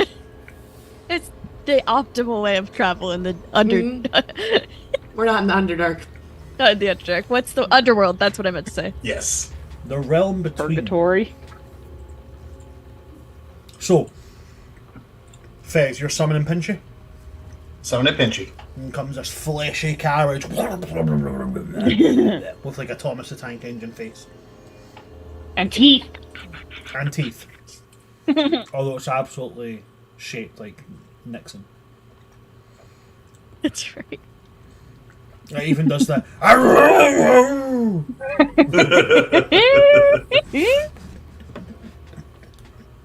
And it, every now and again, after it gets a critical hit, it just does two little hands manifests and does this and goes, "I am not a crook." Anyway, yeah. So Pinchy is spawned. How are you making Pinchy fly? Or do you want to make him fly? I can make him fly for at least 30 minutes. Okay. We can make him fly I for will- 30 minutes. Yep, I'm using all 3 of my 3rd level spell slots to do it, but I can make him fly for 30 minutes. So whimsical. Okay. I can show you the world. I can show you my driveway. Such this delicate little voice. I understood that reference. I know, I was like, he's gonna get it. I was on Vine. I wasn't allowed to, but I watched compilations later. They didn't know it was on YouTube too. Okay, so Pinchy can now fly. Everybody claims aboard Pinchy. Yeah. And we're Pinchy off. Express. Wee. Pinchy is flying north. Now flying, you're going to cut out a good bit of the time. Yay. But as you fly north, despite the after credits scene and what you're all thinking, when that ping comes to you, that location on the map as you travel, you don't arrive at a lake.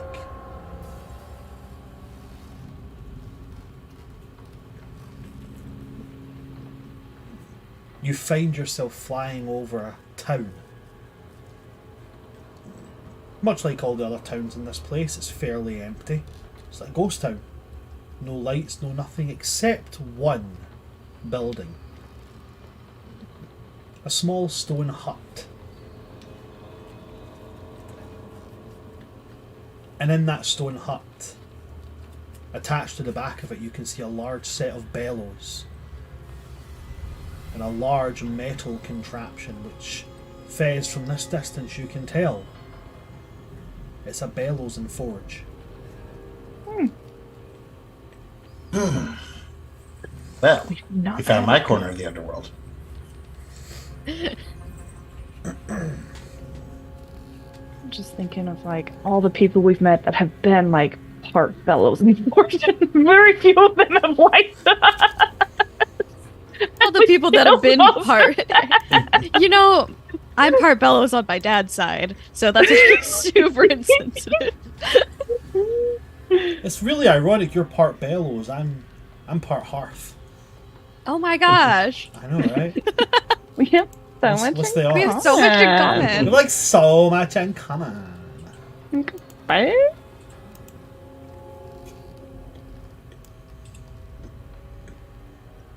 What would you guys like to do?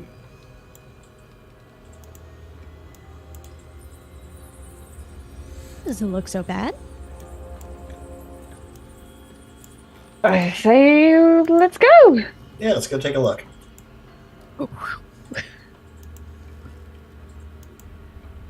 You land?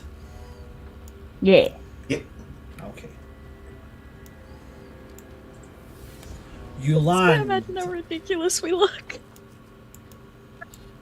In this fleshy. It looks like Richard Nixon. I'm not a crook. As you land on Pinchy, which is it's only taking about 25 minutes of constant flight because of how much distance you can cut out. Huh? You land and with a gas. Pinchy comes to a stop. And on this building, there's a sign above the door.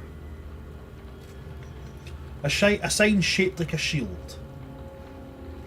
With a hammer, a pair of tongs, and a sun emblazoned on the back. You have no idea how long I've been waiting for this introduction. And above the sign says Sunwalker's Armory.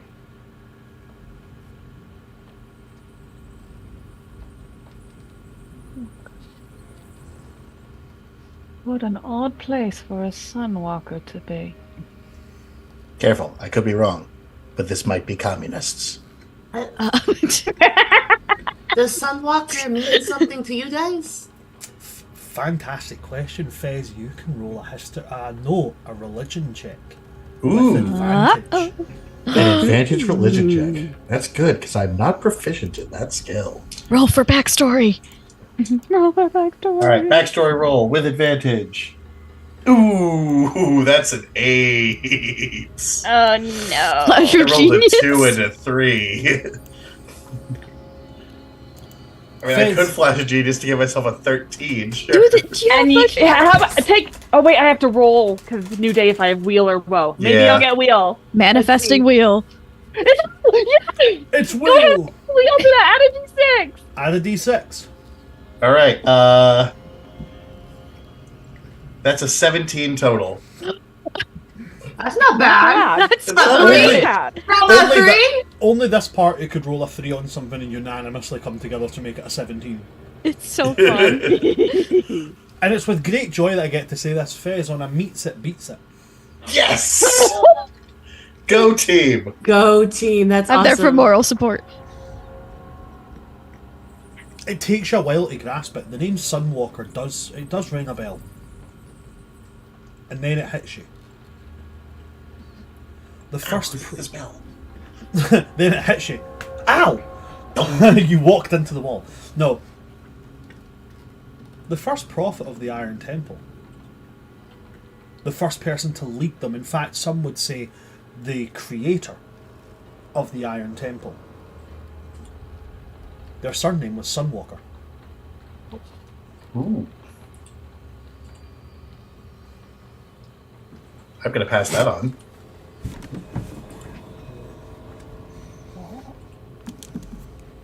Fascinating. There's no deception. She's just nodding. Sorry. We might be the cause of the last prophet of the Iron Temple. Because we've killed him twice. Mm-hmm. You know what? I'm just going to assume that you Yeah, fucked there's with no them. temple anymore. No, you've killed the Ironmonger twice. Right, that's true. I killed the Iron Man. I did one better. The prophet, you don't actually know if he is dead or not. The last time you spoke to him, he said, if you think this is right, do it. The old dwarf. And I did, with the so beard. I did. So do you think they've got, like, cash and prizes here? I mean, based on every other Iron Temple thing we've ever been to, yes, but also explosives. And that is interesting because we're not going to blow the building up while we're inside. I mean, it's the underworld. I mean, I don't think we can permanently blow it up, but But maybe temporarily. blow it up a little. Just for fun, as a treat. I'm leaving the option open, but you know, this.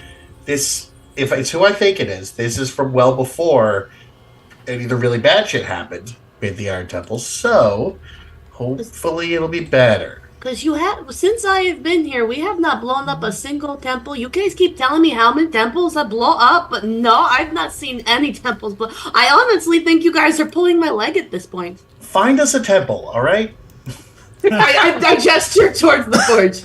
That is the best. That's a temple. That is the most Not a temple. Scottish That is a thing workshop. That is to be respected. That's the most Scottish thing that's ever been done in any of my D&D campaigns. We do blow up temples. The amount of times you guys have said you blow up temples, I've never seen you do it. Find me a temple. Find me a fucking temple right now. I'll blow it the fuck up. Find me a fucking temple. It doesn't even need to be that bad of one. I'll take, Yeah. like, mild tax evasion. One that's just a little too organized. I'm just saying that I think that you guys are exaggerating. I think this is like Teddy's fish stories. Well, guess you'll have to wait and see. A fish, is that what he's calling it now? Thank you. We all know the fish story. You guys are nasty, okay? I was a genuinely good parent joke that you guys made dirty. Do you want to know a great dad joke about a fish story, right? Do you know about the one-armed fisherman? He caught a fish that size. That's bad. I love it. My dad told me that, and I pissed myself laughing. Oh my god. My dad just said, my dad told me the best dad joke I've ever heard in my life, which is this: "What's this height and looks like a pig?" A pig? A pig. What's brown and sticky? A stick? What's a foot long and slippery? A foot? A slipper. That's wet? Because you hear foot long and slippery, you think the worst, and then you go a slipper. Oh. What's this? Spider. A hand. No, it's an upside down one of these.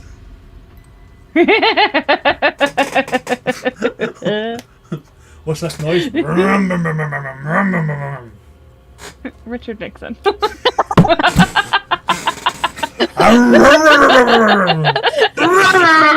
That's what we do at the end, though. That's our end, like.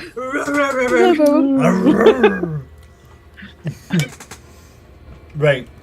So you're outside this forge. You can hear the sounds of hammer blows coming from the inside.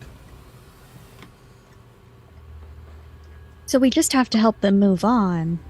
Which means we don't necessarily have to kill them unless we really want to. That is Yeah, totally down for that.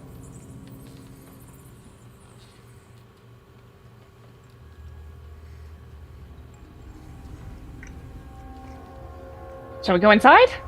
Yeah, Pheasant, lead the way. Let's go. Give him a little nudge.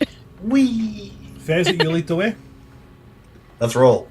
You step inside, and the room inside is much larger than it is on the outside. Circular. At the back of it, a raging furnace. Inside here is the first time you felt warm. As if even a realm of death cannot hold back the heat from this forge. Weapons, armor, mounted siege weapons, and all kinds of weird accoutrements scattered all over this shop.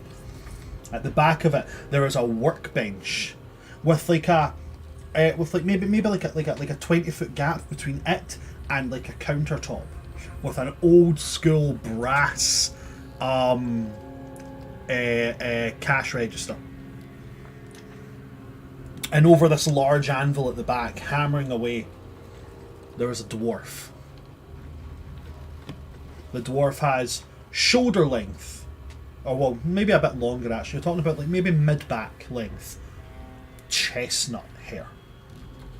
2 thin braids braided at the side, and a bushy beard, but not quite as long as like a standard dwarf's beard. You know, fairly close to the face, but even by then, like a dwarf would call this close cropped, but a human would call this in dire need of a trim. You know, you're talking about, actually, do you know what? You're talking about my length of beard. You know, like a good bit of bushiness to it. The ends of the mustache here have these little kind of dwarven runed beads in it as they're braided too. He has markings on his face, some kind of wheeled dwarven stave on his forehead. A line coming from this eye with multiple runes coming off it, and on this cheek here, one singular rune. On his right arm, from the mid-forearm down, is replaced with a solid brass metal hand. Old school, not like yours, Echo.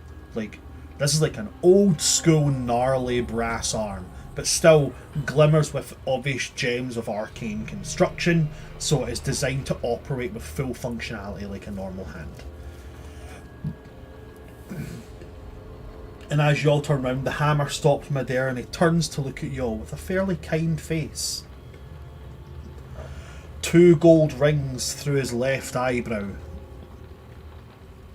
He smiles. He puts the hammer into his belt and he walks up to the counter and he says, "Hello, welcome to Sunwalker's Armory. What can I do for you?"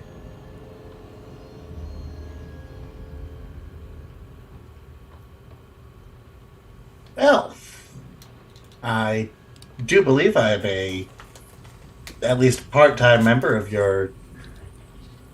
Well, I believe that I think you or one of your descendants may have started a temple. A temple, aye. Think you must have me confused with some other dwarf there, my short friend. Well, must have been I'm going to go with descendant then. Still, I would imagine that. Yeah, you seem to know your way around some weapons. Well, that is my trade. Sunwalker's Armory, been trading in arms and armour for the past 350 years. It's a pretty long career. I've been very blessed. He's going to take scan an eye over your bits and bobs. He's going to go, "You seem to know your fair way about this kind of trade yourself." One picks up what one needs. Spots you, Echo, and he sees your arm and does the same. That's a rather ingenious level of craftwork there.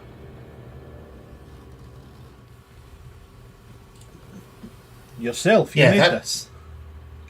Bit of a scrap job, if I'm not going to lie, but we were without a workshop at the moment or proper supplies. I did all right. I mean, if that's you doing what you can with what you've got, I'd hate to see what you could do when you've got everything at your hands. Yeah, so do most people. Pitchy outside. Bitches outside. But I'm going to go out on a limb here and assume that you didn't come here for the sake of sharing niceties about crafting. What can I do for you?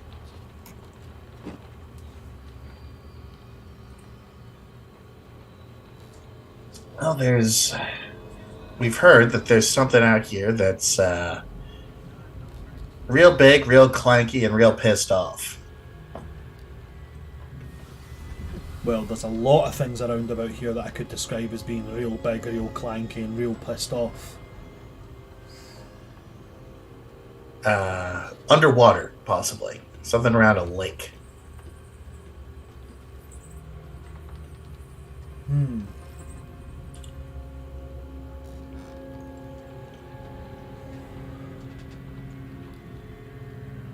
Well, the closest lake to here is a couple of stops. You're talking a good couple of miles travel northeast of here. I'm gonna pull out the map and lay it out. So, like, right here. I'll point out where. They did mention something about, like, a, a tight space.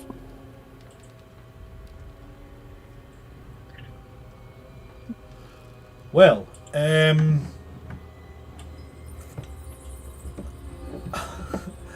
I don't really know if I can comment on tight spaces. You know, generally my people tend to find most spaces quite accessible.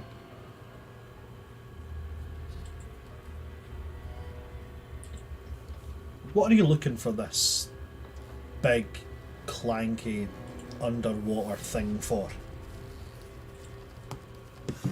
Have you ever heard of Reapers before? I'm gonna cast Detect Thoughts right there. Subtle spell, Detect Thoughts.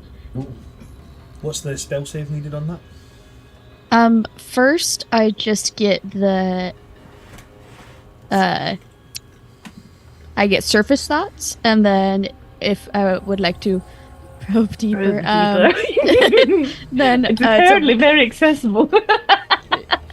it's a wisdom save, DC 22.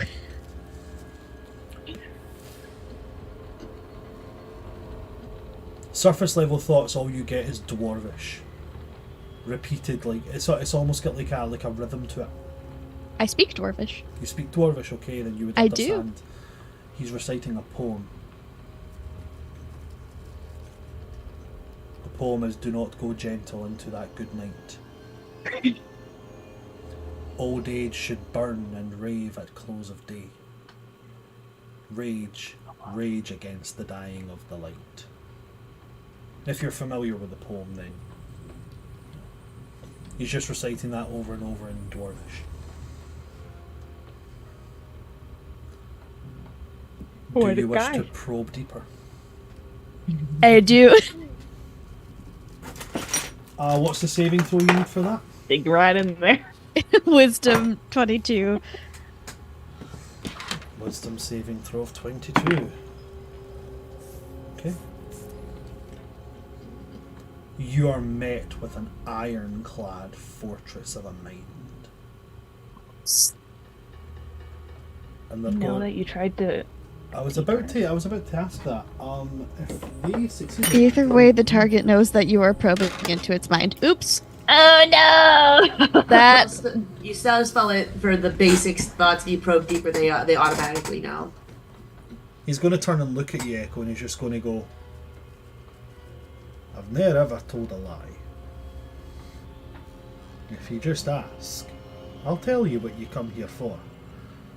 But if you come here to try and take what doesn't rightfully belong to you," and he's going to take the hammer from his belt and just sit it on the countertop, "you'll find that I might be short, but I more than make up for it. So what would you like to know?" So the Reapers, you heard of them before? I'm aware of the Reapers. So we've been given a task to find some, souls that are not doing very nice things or causing problems, and we're kind of helping, take care of it, if you know what I mean. and this is a particular soul that we are looking for. And the Reapers are going to give you your life rope should you do this job for them, and they'll be able to send you home happy as Larry with no repercussions despite your impending doom. Seems like Yeah, that sums it up pretty well. Have people done the same thing as us? There's been some Common people who occurrence? have come through here looking for the same thing. Some of them have been a tad more polite than yourselves. Echo. She gets Sorry. so excited. No, I'm just not a trusting person ever. I'm sorry. How We've been through a lot. It's really hard to trust people, He's gonna especially men who might be older. lean We forward. have something against elderly people. I'm gonna be totally honest.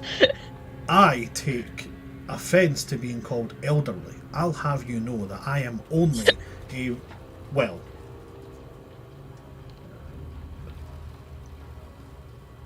How long ago was the battle with the darkness? Oh my gosh. Oh, History check. you sweet sunny child. 24. History on that. The battle with the darkness was, by the standing count, about 500 years ago, which was when the darkness was last defeated, and Atuma had a time of peace that lasted for almost 4 centuries. So yeah, about 500 years ago.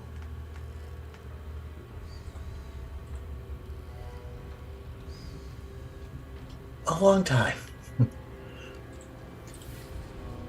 Well, in that case, I may very well be, as you call it, old. I'm sorry. I'm gonna stop talking because I think I just keep offending you. No, listen. There have been worse things said to me by people I hold in much higher esteem than yourself that has caused no offence. Thank you. I think. You are more than welcome. Now, come on. No beating around the bush. Yes, we want to get our cords back. We need to find this soul. It's here on the map. They said something about tight spaces, possibly claustrophobia. Not sure what that means for us in this situation. Like, are we going underground? We don't know. It's just, we're just looking for something that's big, mean, not a very good citizen of the purgatory area that we are in. Yeah, what you're pointing to is a cave structure. Tunnels are quite narrow. Take you maybe a day or so of travel, go through them all. What if we fly? Does that take down any time? The tunnels go underground. I know, but like getting to the opening of the tunnel. Oh, they're no... I say they're no far, depends on how quick you walk. But, I can walk to the entrance to the caves for about 3 hours from now. Okay. Not too bad. And you're saying a day of travel? About a day going through the tunnels, yes, and that's if you don't get lost. It's like a labyrinth under there. Do you have a map? No, unfortunately, I don't. Do you have any hints on how we can quickly get through the cave? We're on a little bit of a time crunch. Just a little bit of one.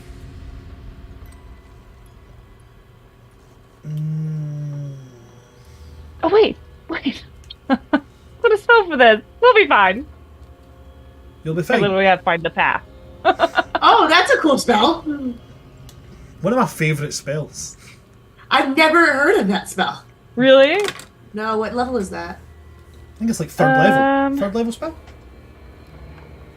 I think it's higher than that. I want to say... 7th level? One minute. I don't have it prepared, but give me an hour and I'll prepare it. And I thought I had it prepared, but apparently I didn't. Give me an hour. Give me an hour. Find. Just an hour, people. Just an hour. It's a That's all I 6th need. level. It is, okay. 6th level. Okay. 6th level. Yeah, so we can't fly anymore today, so it would take us the 3 hours to get there, and then a day if we don't get lost, and then a day back. Which is fine. We'll still have I like find the path. 50 It shows hours me left. the shortest way to get there. The shortest, most direct path in the tunnels on how to get there. I just need an hour to prepare it. Well, you're welcome to relax here for an hour if that's what you need. Just goes and sits in a corner and starts preparing. You have anything super cool that do you sell things? Only the finest arms and armour. Jericho! Is there anything you can do for these? And I show him my braziers of thrown daggers. Or this, and I give him my rapier of warning.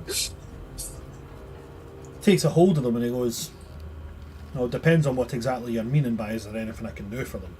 Because for those bracers,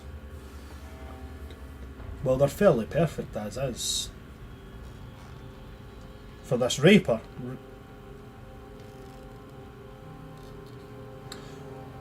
do you want the real truth or do you want the I'm trying to sell you here?"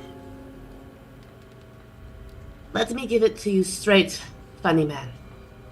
I have found a lot of money that I probably cannot bring to the top. So, I will buy whatever you need to upgrade. My friends have a lot of very cool shit, and I would like to be cool as well. Take that with what you will. Best thing you can do with this rapier here is melt it down. Well, that does not help me.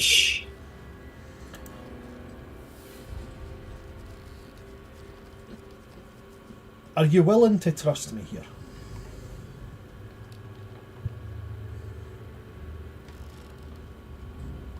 Yes. I rolled a natural 2 on my insight. Yes. I have absolutely with all of my heart, actually. I would actually trust you with my firstborn child. He To be is very still better than where he is right now. so he's going to take the rapier and he just puts it on the desk and he goes, "Right, now, show me your hand." Okay. And he goes, "And a rapier, is that the kind of weapon you prefer or do you prefer something with a bit more of a curve?" Typically, I'm using the thrown daggers. Projectile weapons are my specialty, but having something close quarters is always good just in case I get cornered, you know? But I'd use every single type of blade. I'm comfortable with all of them. Good to know. When it comes to your particular talents, where do they lie? Are you magically inclined? Can you talk to the dead? Or are you just good at I can do stealing stuff? magic. You can do magic. I'm good at stealing stuff. I'm very well rounded in ways of investigation, deception, perception, and stabbing shit. And not getting hit. Not getting hit is indeed an important part. Very useful skill, because we keep getting hit. What's important to you?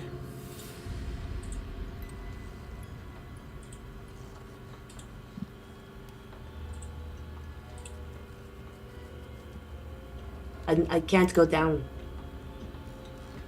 I need to stay up.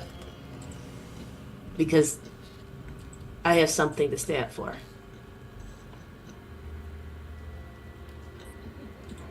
And this not being able to go down, is that no matter what?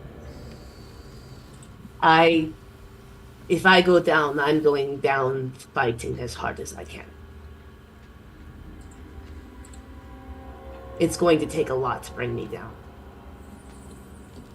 Or echoes disintegrate, because that would do it.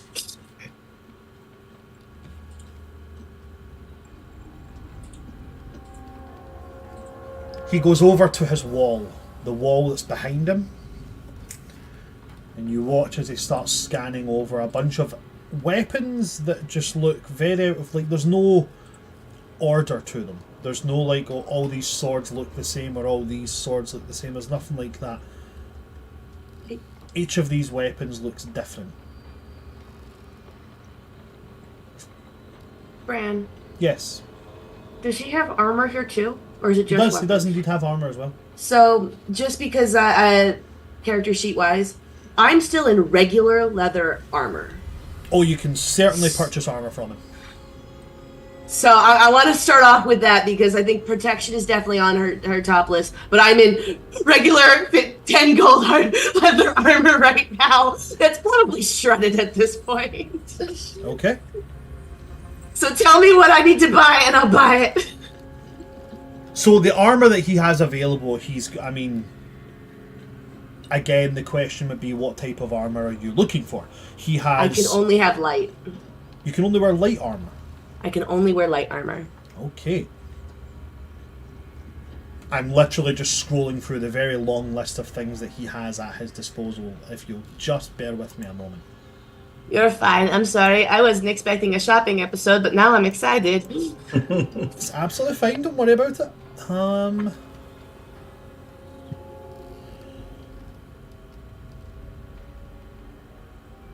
Okay. Right. Sorry, I just had to find that one thing there. I'm just going to the armor tab for him now.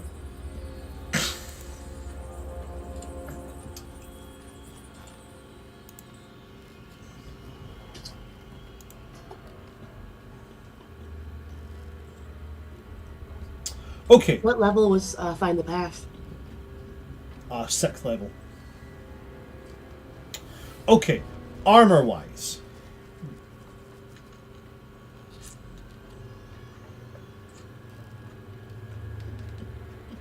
He has a suit of very, very light armor here. Honestly, it looks like it would do nothing to defend you. It's made of mostly fine silks and satin.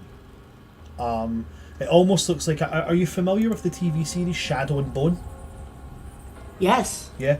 You know the Grisha coats with the high collar and the... Yes. So it looks like that coat with the kind of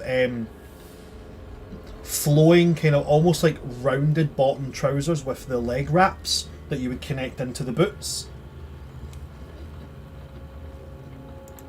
It has that there, but the seams of it are stitched with this glittering thread that glitters almost like the aurora. And the coat itself is this deep, warm brown colour.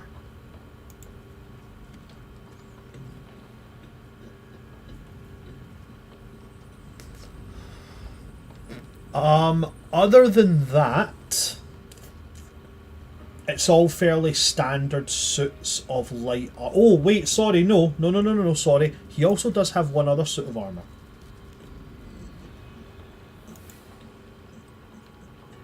That is light armour. It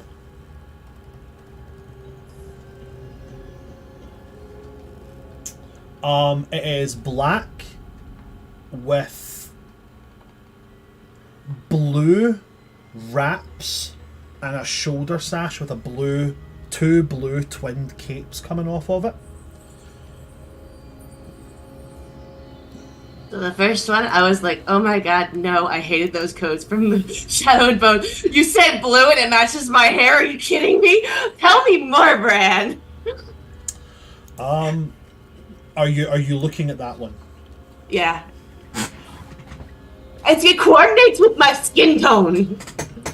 He's going to gesture to it and like, I've had that suit of armour for about 100... Well, I don't know how long it is that I've been down here, but about 100 years since before I came down here. That armour's arcane conduction armour. To use that, you'd have to be able to channel magic, but you say you can do that. Yes. Well, pretty much it'll do, ideally, everything you would want your armour to do. However, your magic fuels its abilities as well. You can channel magic into it to fortify yourself, give your attacks a bit more of a boost, and if being stealthy is your goal, your magic can help with that as well.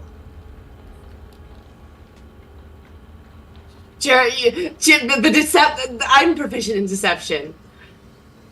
But I assume that we're probably telepathically linked again. She goes, oh boy, oh boy, oh boy, oh boy, oh boy, oh boy, oh boy. So basically, this is a arcane conduction armor. You must be a spellcaster to attune to it. You are, because you're an arcane trickster. The AC for it is 11, plus your dexterity modifier to a maximum of 2, plus your intelligence modifier. That puts me exactly where I am right now. Okay. As a bonus action, you can reconfigure this suit to change its features. You can reconfigure it once per round, and you choose one of the following. At its base mode, when you're attuned to this, you have resistance to force damage.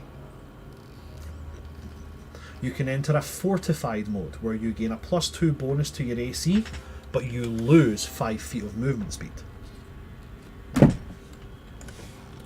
You can enter a stealth mode, where whenever you make a stealth check, you can add your intelligence modifier to the roll. Additionally, you can use the hide action as a bonus action if you cannot already. However, in this mode, you are immediately detected if you cast spells.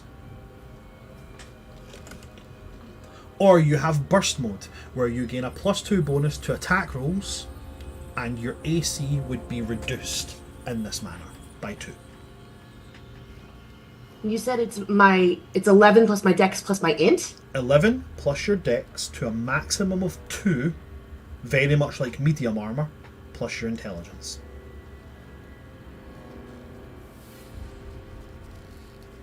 I'm trying to do math right now. I'm so sorry. So what? Okay. So what's your dex modifier? +5. Okay, so you get +2 from that. Okay, just like with medium armor, you get a 13. maximum of 2. And then what's your intelligence modifier? +3. +3. So your AC with this would be 16. So I'm actually this armor's going to bring me down multiple. Okay, but it has the capability to take you up to 18. Which is still lower than what I have right now. Oh no. What are you at right now? I'm at 19. What kind of armor are you wearing? Studded leather. But I have a +5 to my dex because normally with light armor it goes off of all your dex mod. Not just +2. Is studded leather light armor? Mm-hmm. I thought that was medium armor. Let me double check then, because I may be getting that and I may be seeing that incorrectly. I thought medium armor goes off of I don't use light armor all that much. No, you're fine. Typically with the mediums and high level armors, it's a set plus. It's actually just a set one. It's not plus your dex. The only one that does plus your dex is normally the light armor. There's only a few medium armors that adds dex to it. So it's normally 10 or 11. I know if you have medium armor, the majority of the time it's medium armor plus your dex to a maximum of +2. Unless you've got serpent scale armor, which says you can add your full dexterity modifier.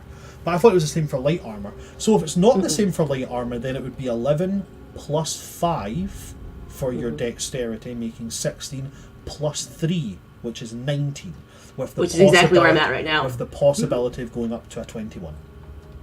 Yes.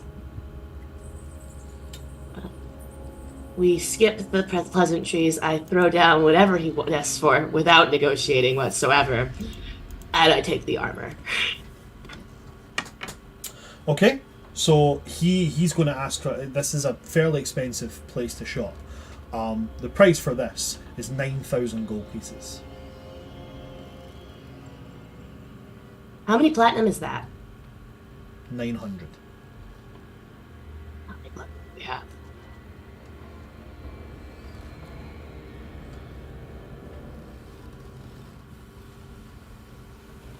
I forgot how much money we have. We just made a bunch of it. I know. I have. Wait, no. I have 1,000 platinum in the between my 200 and the 800. So I leave 100 platinum in the bag, and I put 900 on the table. Boom. He takes it, sweeps it away, and the armor is yours.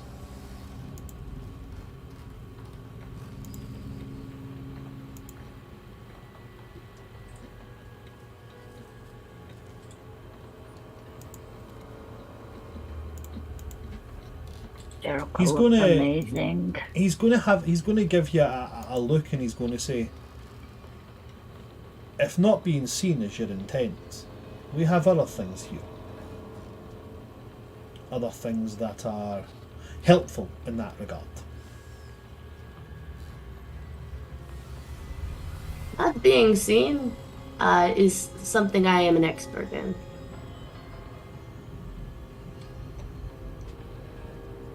Then you'll have no need of anything else that I can offer then. I do apologise. I take my rapier off the table and I'll just put my rapier warning back on my sheet then. So, wait, did you say you're taking the rapier back? He said the best thing I can do with it is melt it down. Yeah, but then he took it off you. He was going to melt it down, and he was going to... And he asked you a bunch of questions about how you fight. Oh, and I misunderstood what was going on there. I believe you did, but it's absolutely fine. Don't you worry about it. He's going to say to you it'll be about an hour until your weapon is ready. Much Perfect. I'm appreciated. still over there in the corner with my stealth. You should say, okay, the camera pans and shit this. Though I do have a question actually about the spell. He's going to turn to the rest of you and ask if there's anything that you three would like. Jess, I know you said that you have a question. Yeah. So the spell... So it allows you to find the shortest path to a fixed location that you're familiar with on the same plane of existence. Yes. Would having like the location on the map and the fact that we know it's going to be through tunnels and everything make us familiar enough to use the spell to be effective? Because like when it says it'll fail, it's things like a destination that moves or on another plane of existence or something that isn't specific. So do we have enough you have it specific marked. You have it marked on the map, so I don't. Okay. No, I don't think it would fail. Okay, I just wanted to make sure because I was like, maybe this isn't gonna work. I think my favorite part of that spell is it says is the shortest and most direct route, but not necessarily the safest in parentheses. Which is true. But that's okay. Do the rest of you have anything that you would like to ask, or anything that you would like to look at, or try and buy, or etc. here? It's totally encapsulated in getting this spell ready, so I don't think she Okay. is paying attention. She's so focused. What about the rest of you? Fez? Has had his moment. He's just kind of like looking around at weapons, just like he's just kind of appraising everything in the room mentally. Okay. Echo?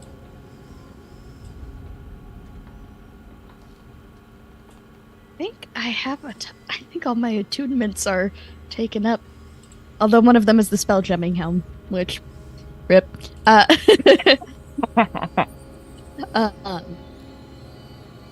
think I would just like put down my Bloodwell vial and be like, Kit, I don't know, can you do anything with this to make it stronger? He's going to look at the Bloodwell vial and he's going to go, "Oh, well, it would depend." And he's going to uncork the vial. And he pours it in.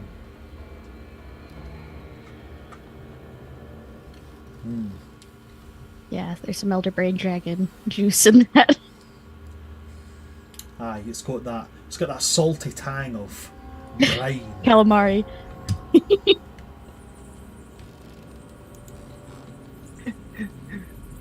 I could add something to it. Yeah? What kind of Bloodwell vials that you've got? Is it a +1? It's a +1. +1. So he's going to walk over and he's going to kind of... And he grabs this little little vial about this big with this kind of grey powder in it. He takes it, pours some into his hand, and he comes over and he shows it to you. And it's like a little pinch of this grey powder. And he goes, "This'll set you back about 500 gold pieces for this amount." Get from the bot. Okay. It's on me. Or I can pay for it. I have. Take it from the gold we might not be able to bring back. Okay. So he pours this grey powder into it, and you watch as the liquid inside your vial starts to bubble and froth. And I'd like you to roll me a d6, please, Abby. What is the highest level of spell that you can cast? 8th. 8th level spells. I rolled a 6. You rolled a 6. Fantastic. It's a Bloodwell vial plus 6.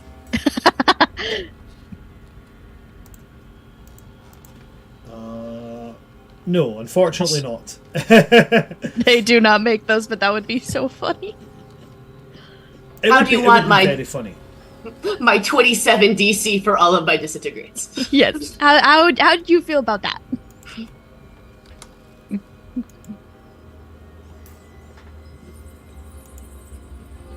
As he hands this back to you, it is going to become a Bloodwell vial level 2.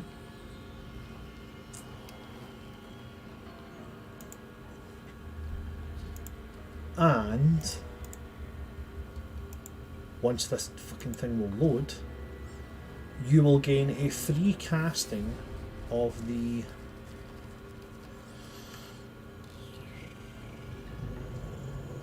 where is it? I can never remember the name of it. I know what the spell does, but I can't remember the name of the spell. Describe the spell. I found it. You will gain a free cast of the Feeble Mind spell. Oh my god, yes! Favorite spell in the game. That is my favorite spell in the game. I love that spell so much. Oh my god. So that's a free cast of that you can use once per day. Amazing. Nice. Oh, that just Amazing. became such a strong item. And you can change that Bloodwell vial to a +2. Amazing. Okay. I got a DC 23.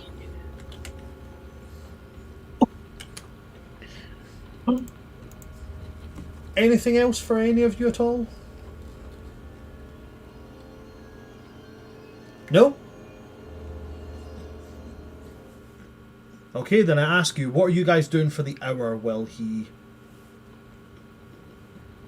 fixes Echo's blade? My spells. I'm doing all my spells. So you're fixing the spells that you need, yeah? Yeah. What about the rest of you? Fez, Echo.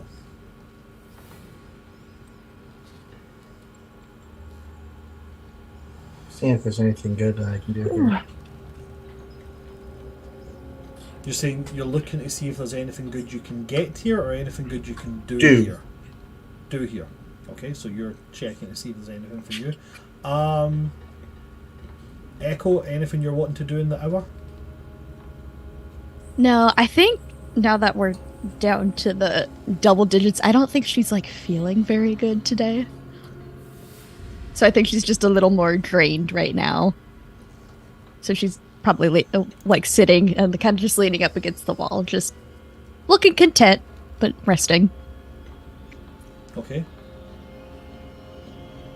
Well, we're waiting Ooh, for Fez. I know what I could do. Oh, Fez has got it. Fez, what is it you're doing within that hour?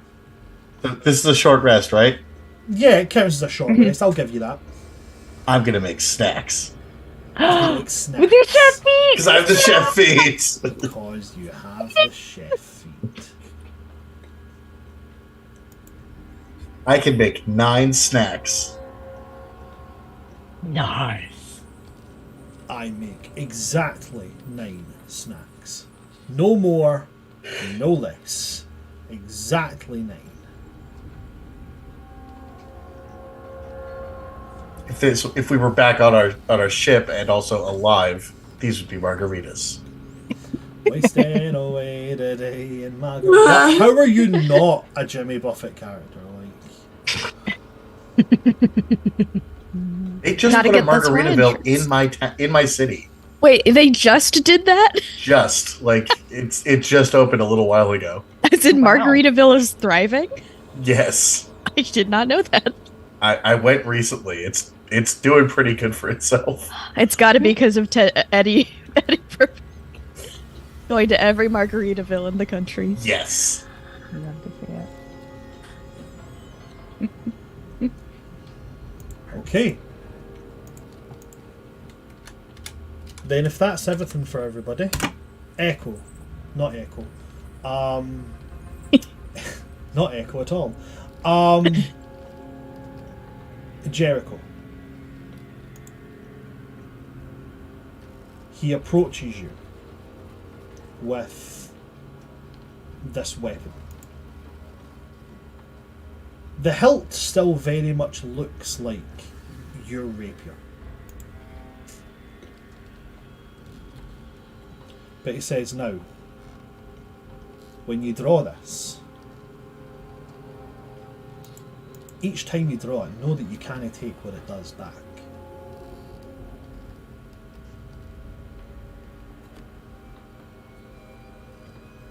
You understand? He's Alrighty. And he hands it over to you and he steps back. And as he hands it to you, you can feel this thing vibrating. Like tremoring. Oh, will you grow up? Daddy's on another plane of existence. Well, do you know what? Now you don't get it. Now you don't get the good sword. It's just your boring old rapier. There's nothing you can do. Well, I'm actually, joking. I'm joking. I'm joking. What would you like to do? are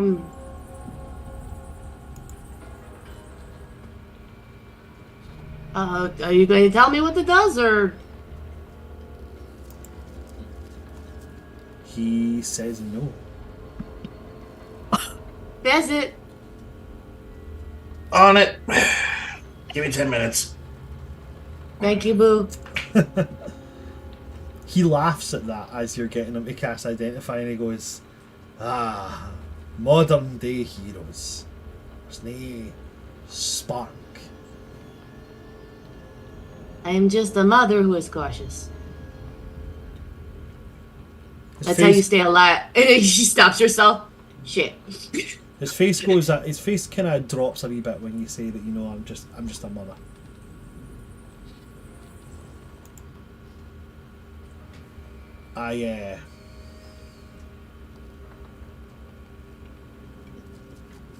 How did you all end up here?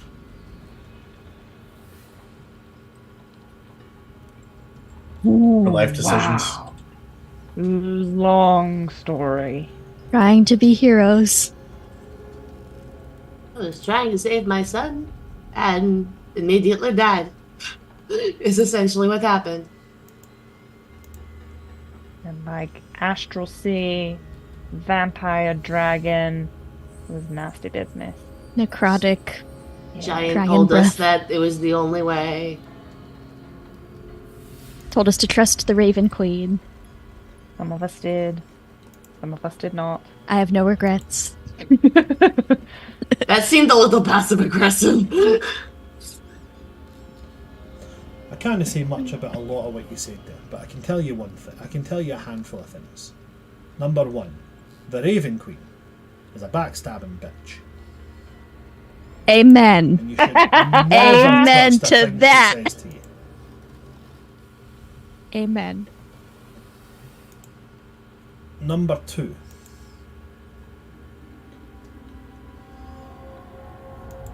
trust is a hard thing. Because no matter what, you need to drop the walls you're so used to having over yourself to do it.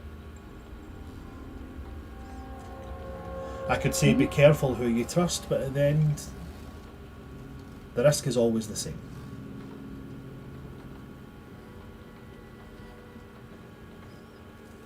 Whatever it is that's brought you here, I hope that it was worth it. I hope it will be. Fez, Yes. after the brief conversation, you finish the identifying. This rapier has a new name and a new purpose. Ooh. Its name is Twist of Fate. A single moment can end a life. The wrong angle, the wrong thrust, it can cause regret untold.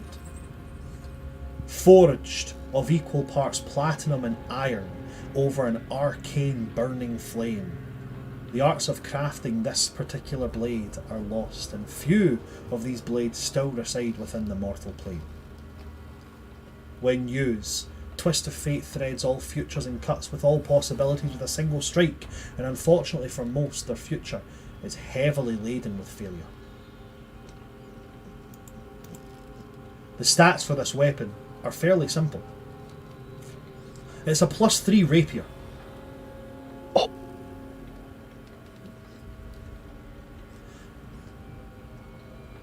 Jericho, when you attack with this weapon, you can declare if you are going to twist the blade as you pierce.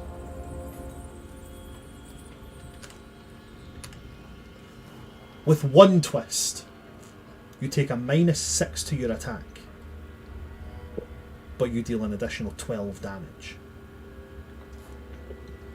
For 2 twists, really digging the blade in, you will take a -12 to your attack, but you would deal an additional 24 damage.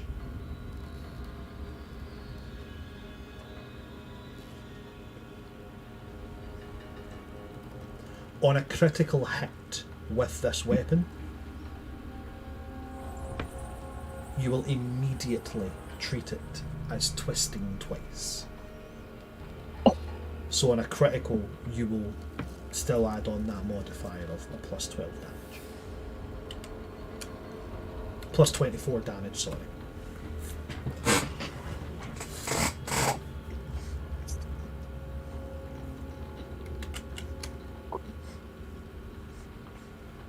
Oh boy. The basis Oh boy, of the base of that weapon I found on Pinterest. I made some additions to it, but it does not show me the name of the creator. So if anybody does kind find of, it, if anyone's watched His Dark Materials, it kind of reminds me of the dagger that they subtle used to knife. change worlds. Yeah. Yeah. So That is so cool. there's actually a rapier in D&D called the Rapier of the Plains, which is very, very interesting rapier. But I didn't really think it would be fair giving you a weapon that could let you teleport through planes when you can't really use it in here. Yeah.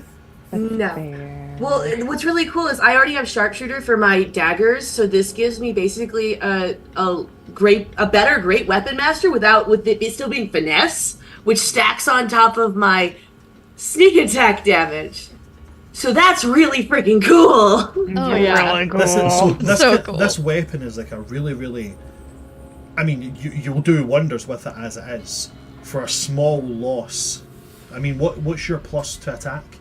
So it'll be +5 minimum plus your proficiency, which at this level I believe is +4. So with the +3, it's a +13 to hit. So a +13 to hit. So you could go down. And normally to, I get the advantage too. So you could go down to a +7 to hit, which is still a fairly decent chance at stabbing, and immediately you gain +12 damage if you manage to hit. You could also go down to take the shot, go down to a +1 to hit. I also can get a butter plus from my armor. There you go. So you can Use give yourself a spell +2 to slots. your attacks. So there's also that too. So you basically gave me a really cool combo that I can work off of really well. That is so cool, Brad! It's almost like Brad, that's so cool! they were lined up for each other, so you could do the wombo combo. It's like the carrot for a wing. I'll just fucking take it. That is so cool. Let me know. I wrote down the Twist of Fate. I need to make those items in D&D Beyond. Somehow. I'll get them typed up and sent to you. But yeah. So you no longer have your Rapier of Warning. Mm-hmm. But you now have Twist of Fate.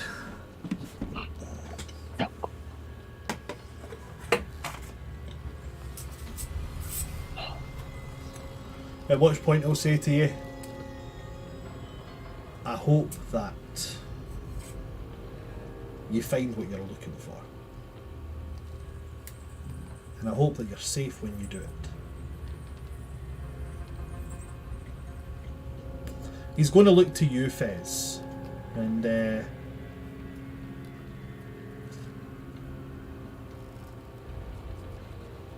you can see he's kind of thinking about words to say before he eventually just kind of sighs.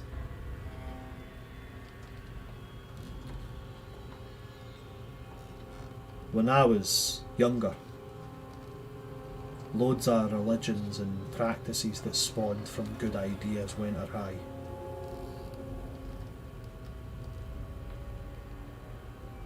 How does it stand now?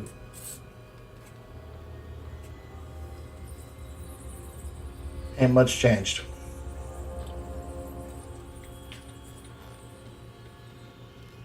That's unfortunate. The Iron Temple Well, they did started it. People with- were still stupid. The Iron Temple started with good ideals. I'm sorry Hill didn't keep them. Goddamn government.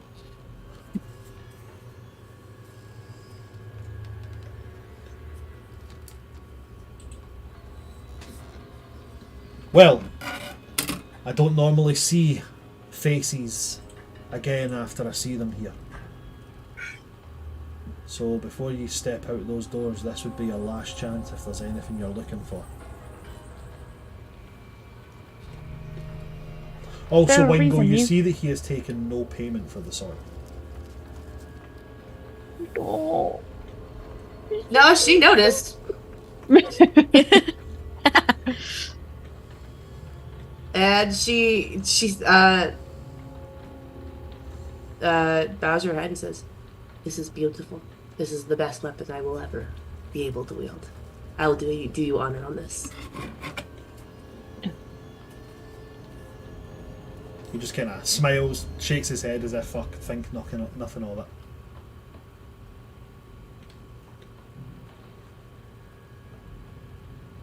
And he looks to you all, waiting to see if there is anything else that he can offer you.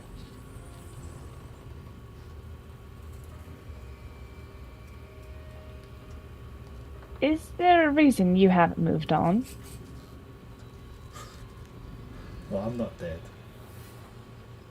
No, I'm very much alive. And I can travel from here really anytime I want. Ah, we met somebody else who's kind of like that. I just don't think that the land of the living is for me anymore.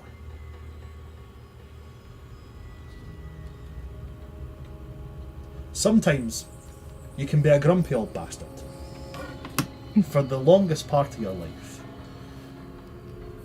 And then you go on one last adventure and you travel through time and through different realms and through different planes of existence. And you find yourself attaching to someone. And they change your life, sometimes for the worse. Although, she would always argue that she changed my life for the better. In fact, in some cases, because they get stuck in a devilish trap, you would give your arm for them. And then you fall in love. And of course that's the worst thing you can possibly do, because all those walls that we talked about, they all come crashing down. Oh, don't I know it? And then you give everything you can to them. You devote yourself to them. You change your entire life for them. And then one day you realise that being a divinely blessed prodigy who will live for countless eons and marrying a human is not a great mix.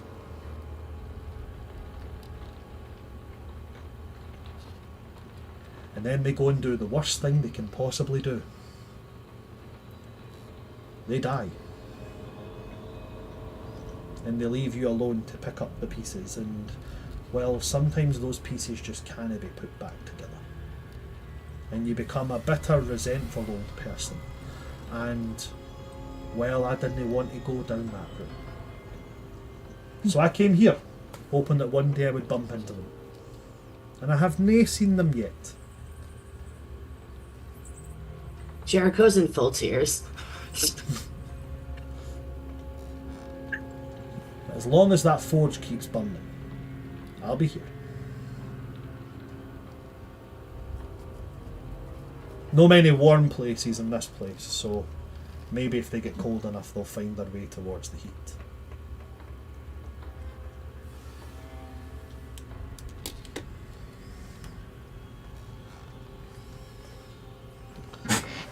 It's gonna very quietly ask this. Okay. Because she's thinking about the fact that she is going to outlive everybody. Including Kip. She'll just very quietly go, is it worth it?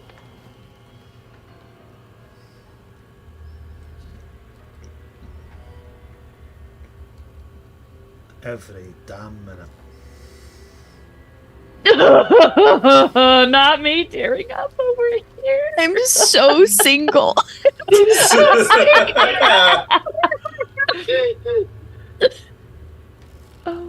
Oh, wait. I can't believe I almost forgot this. Mariska, can you make me a history check, please? Oh. Oh, she's so dumb. Wheel! I can't do wheel on myself, I can only do it for others. That should be illegal. A 6. Any additions from the party? Flash of insight. Flash I'll of bring it genius. to an 11. That brings it to an 11. Maybe I can't add wheel. Let's look. It's whenever a creature within 30 feet of me. Yeah, so it's not. It doesn't. You're a Well, creature within 30 you're a feet of you. creature I within can't 30 see feet of you. myself though. Yes, you can. Right. Yes, you See, can. unless it's specific. So the wording of it will be when a creature within 30 feet of you, other than yourself. If it doesn't say that, you can do it. So you're at Okay. 11. Would you like to Then add I a will d6? add a d6. Let's see how I roll. That's a 2, so that will bring it A 13? 13. Yeah. Okay. Roll me a all I got. d100. A d100. Oh. Let's see what okay. you get on Oh the my goodness. memory train. Memory train. 17. On a 17, you get a creaky memory. It's the sound that comes first, the sound of that sign outside creaking.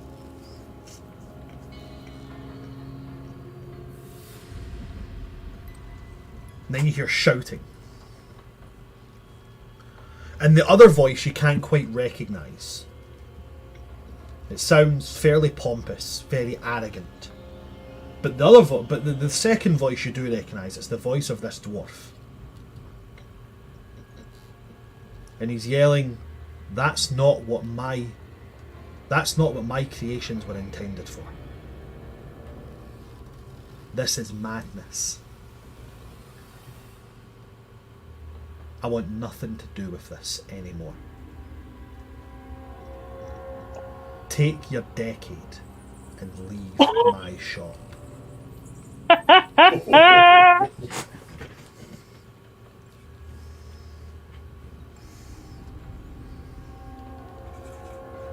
Because I've been saying Mariska for so long, I forgot Mariska is 8. Uh-huh. I've been dead too long. That's it. You guys have been We here gotta for get far too back. long. You guys are going to Just get wait back. till I and get my body back. everybody's going to be all old and wrinkly, and you guys are still going to be all young and shit. Don't you dare tell me that. My husband will still look gorgeous. That's 'cause As he's with an my elf. Yeah, Yeah. my son's half elf. They both age. We'll be fine. Oh. And this is coming before we've left? Yeah, this comes right now. So we'll say that it's like as you hear him say every damn minute, it's the word damn. That gets it. It's the way he kind of enunciates. It's that every damn minute. It brings in that like take your damn decade and get out of my shop.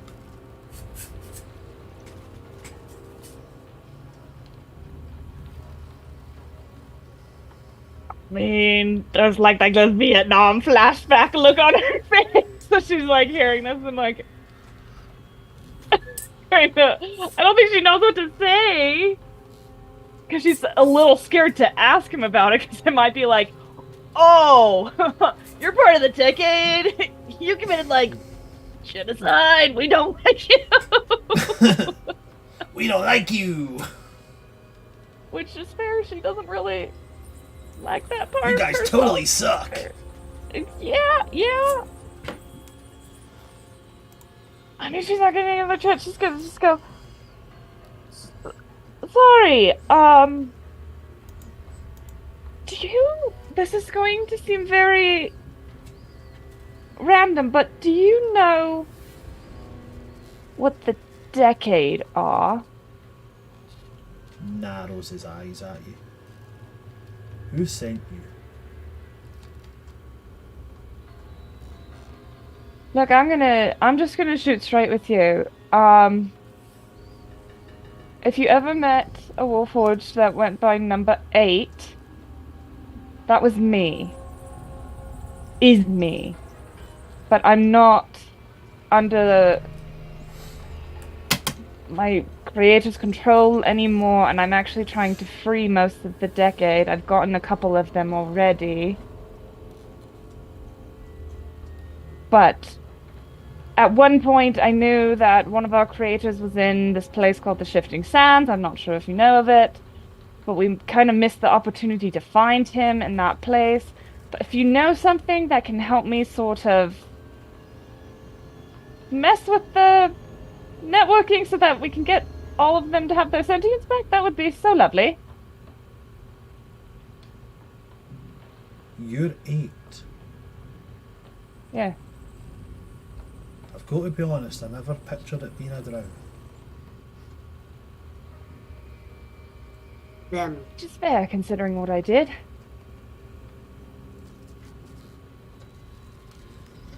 Aye, I know the decade. I remember when I came up with the idea.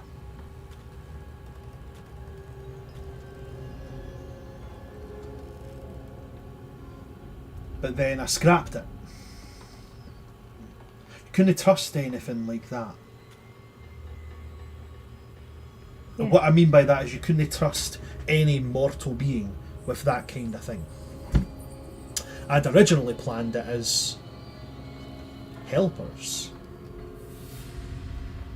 You know, genius creators, inventors, minds whose bodies were long past gone, placing their minds somewhere where they could continue.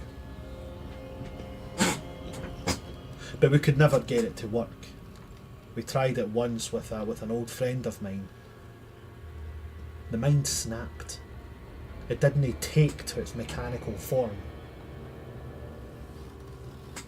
We couldn't figure it out.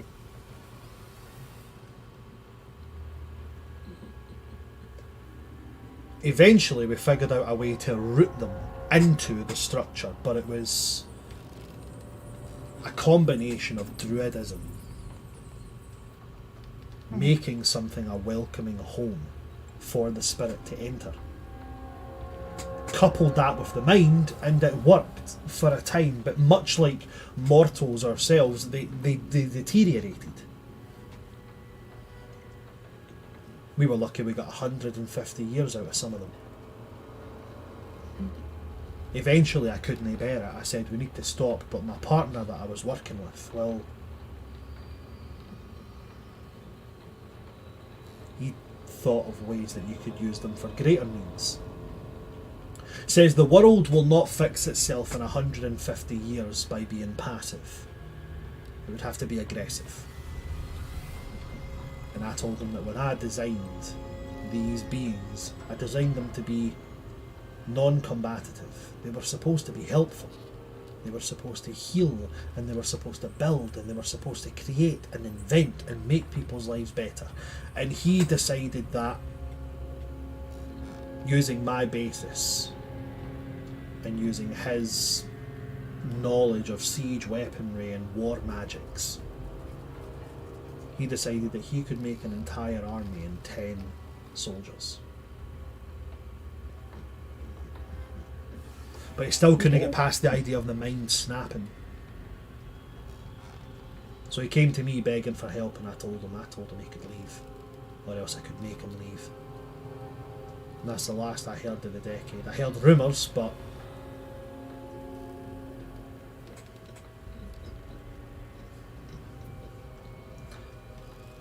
if you're here now, your mind hasn't snapped.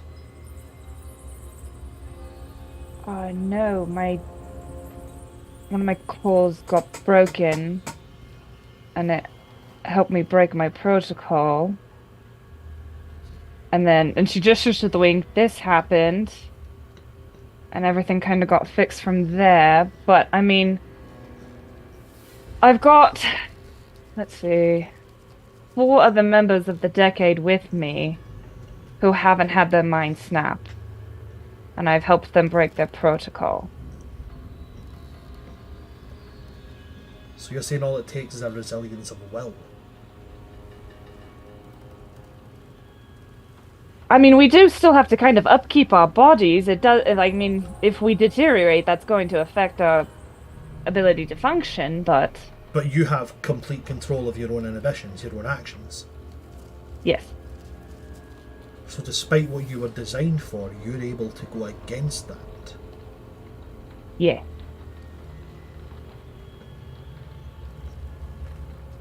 Took a while to get to that, but yes. And this happened because one of your cores broke. Mm-hmm.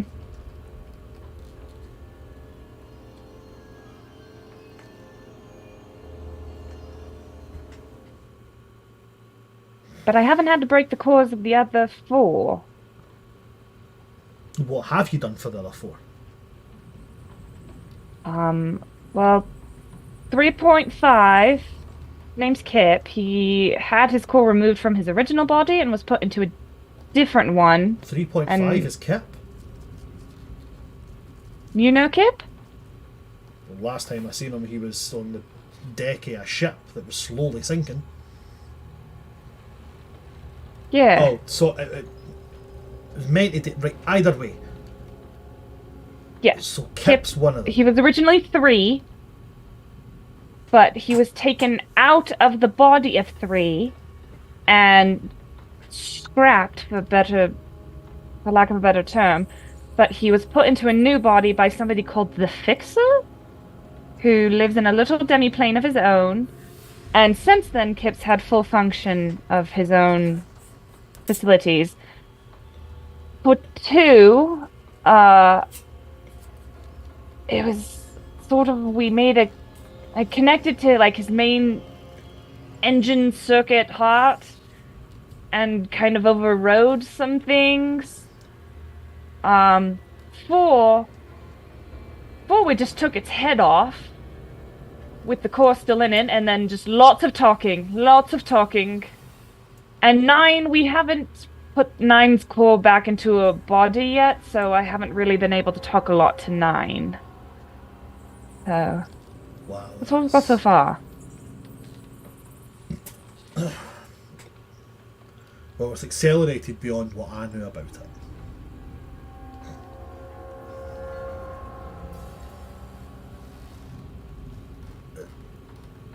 All I can say to you is that I'm sorry. I'm sorry that my vision led to this. You couldn't have known. Whoever this fixer is, well, I'd say you find him. He might know a way of Okay. making it permanent. As for the rest of it, well, if he's going literally with that whole decade thing, you should find the other 5. Nobody deserves to be locked in that. There's a reason we dwarves stopped making golems.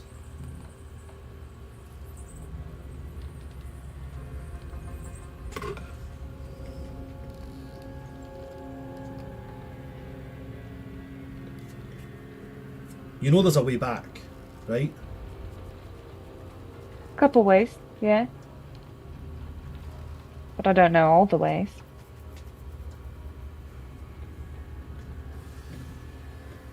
I don't know what state the dwarven kingdoms are like, but there was a way of returning oneself back to their natural body in the dwarven kingdoms. You know, I know that there are lots of diamonds in one place where it's said to be a dwarven kingdom, so we might start there.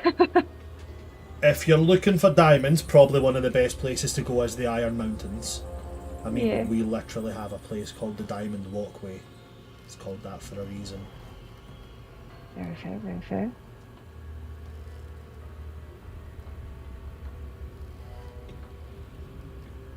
I never thought it would get made.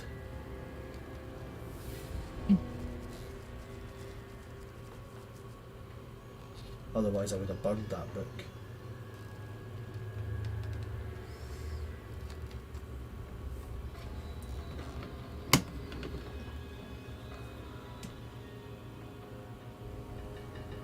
Things happen.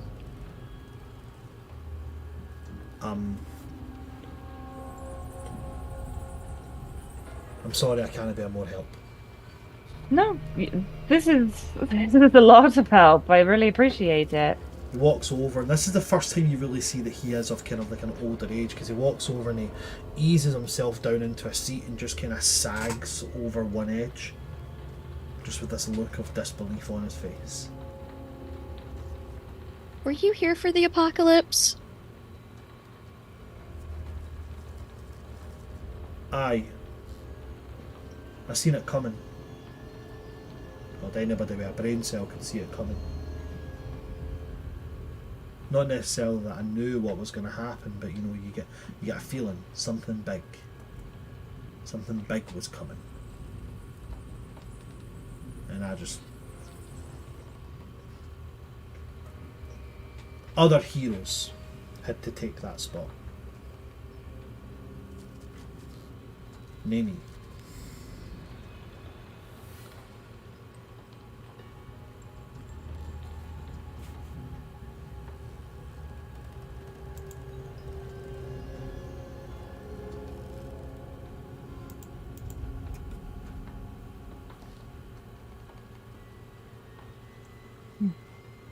anything else that you guys would like to discuss with this dwarf?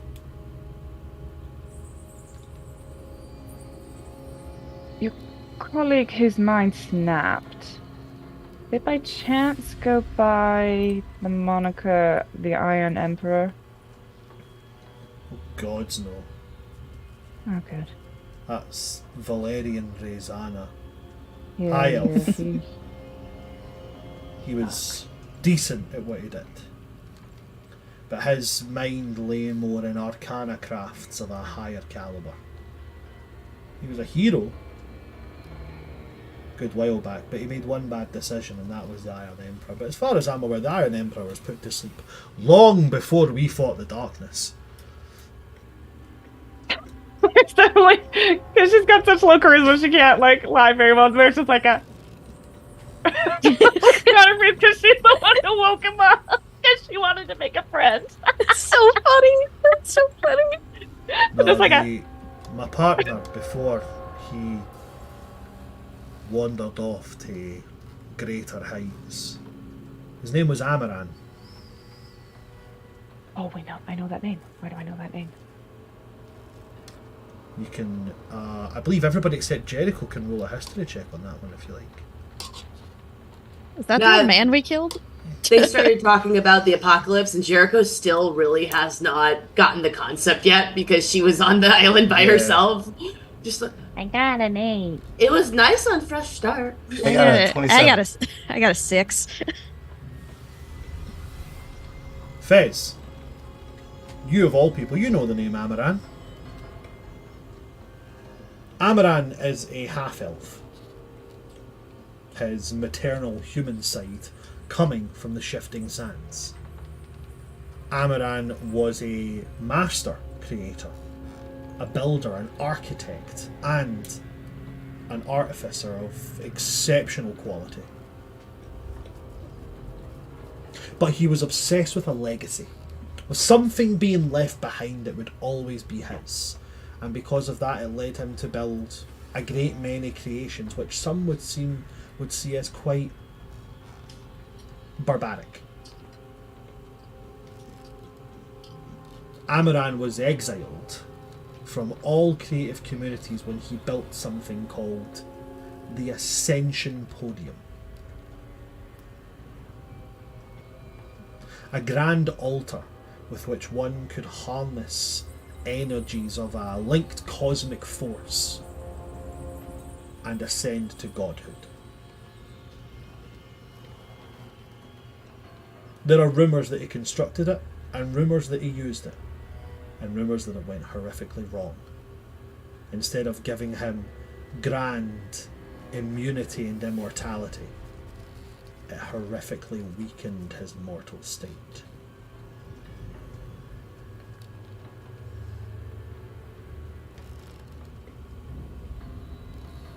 But then again, they're just rumours. For the real story, nobody knows when the last sighting of Amaran was.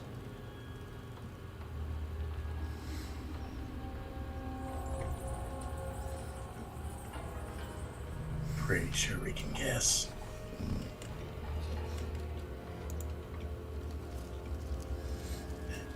Ugh.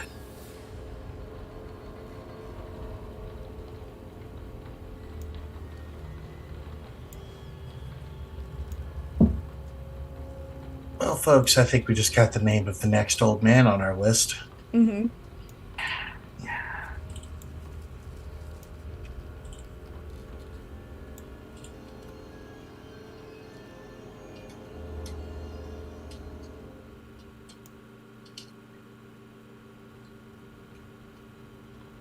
Anything else you guys would like to ask?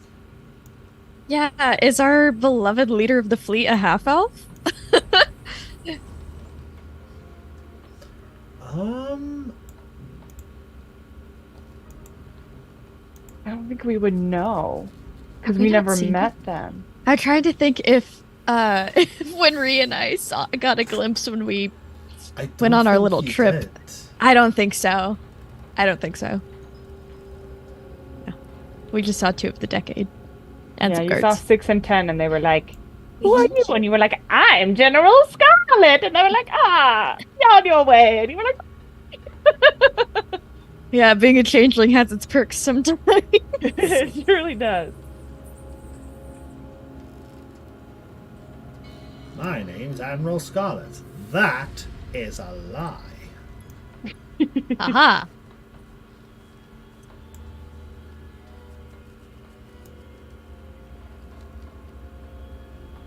Anything else for you guys at all? She'll say thank you to him.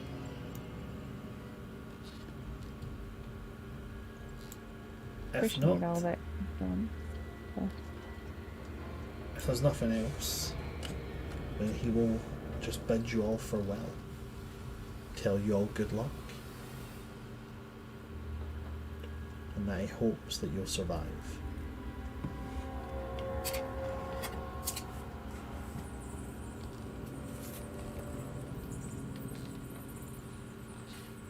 Off we go to the north, the cave. So Mariska, 3 you leave. hours. Yep. Does the rest of the party follow? Yep. Then that is where we shall leave today's session. And we shall end it, of course, with a little after credits scene. After credit scene. A room you're all fairly familiar with now. Large cushy chair, table, fireplace with a mantle above it. But now, however, the flames are so bright that that mantelpiece is more visible. There's a portrait above it. A portrait of a young man standing in a desert landscape with an oasis behind him. He has on clothes that would not look out of place in like an Indiana Jones style archaeological dig. White linen shirt that buttons right up to the neck. Those kind of beige trousers with those thick leather boots. Sleeves rolled up but with a leather brace on one shoulder and down one arm. And the thing that makes him stand out, a white turban wrapped round their head to keep what you can see as hair up and also to keep them cool. They're smiling. A handsome face, very handsome face, with that deep caramel coloured skin and that sleek black close cropped beard. And those glinting. The only part of what you can see is a very Eastern face, very befitting of the Magiad people of the Shifting Sands, the wandering nomadic humans that call it home. But the standout trait there being those bright blue eyes, those elven, specifically those high elven eyes.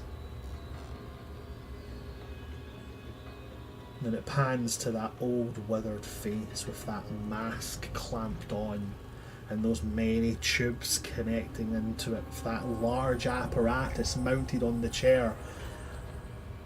And those blue eyes stare with hatred at that portrait.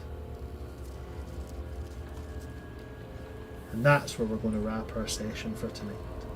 Thank you very much to everybody that came to see us, and thank you to my lovely cast for making today's session so fun and enjoyable.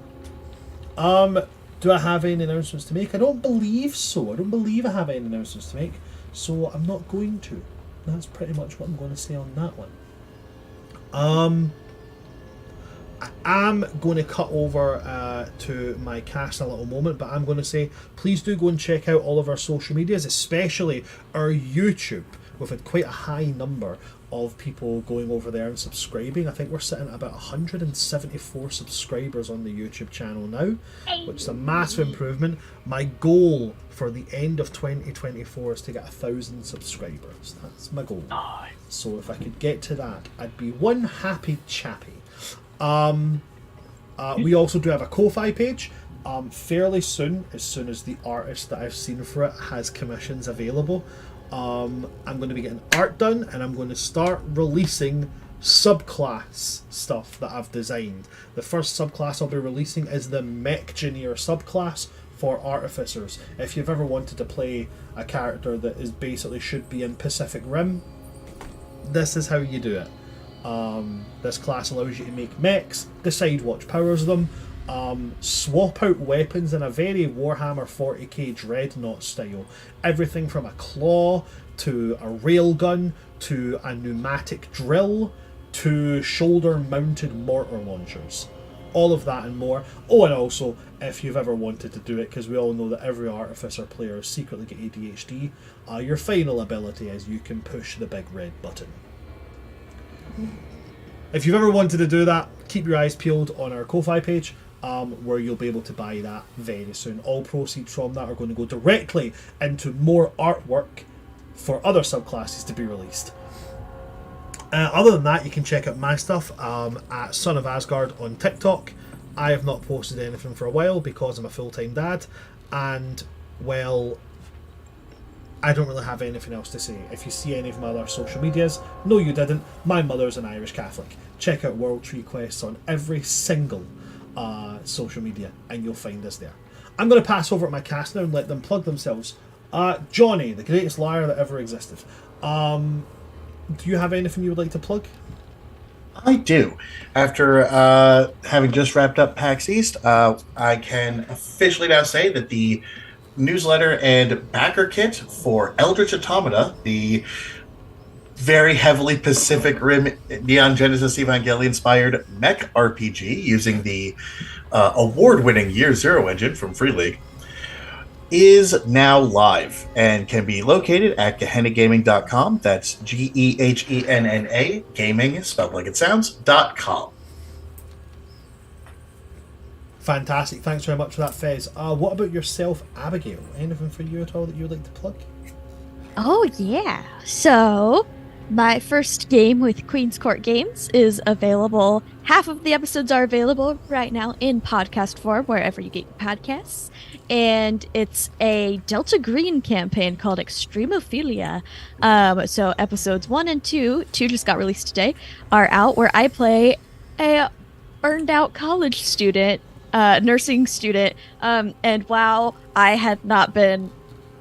The method acting was so strong when we recorded this.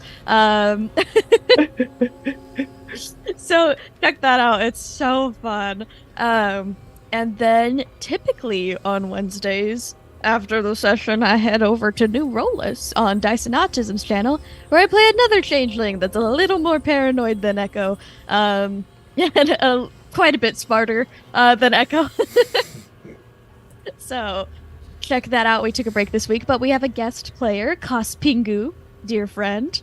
And so excited to see them again next week. And I think that's it for now. Lots of stuff being recorded for later. Fantastic. Thank you very much for that, Abigail. Do go and check out Dyson Autism,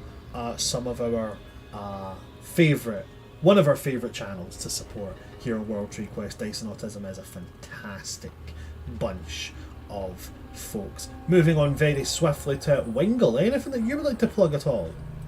I am Wingle the Wizard. You can find me on all the socials at Wingle the Wizard. I actually want to plug something that has nothing to do with me today. The Dungeon Dudes are in their third Kickstarter for Pluto Jackson's Monster Hunting Manual. It has 300 plus homebrew Drakenheim monsters in it. The Kickstarter is live. It's already been backed.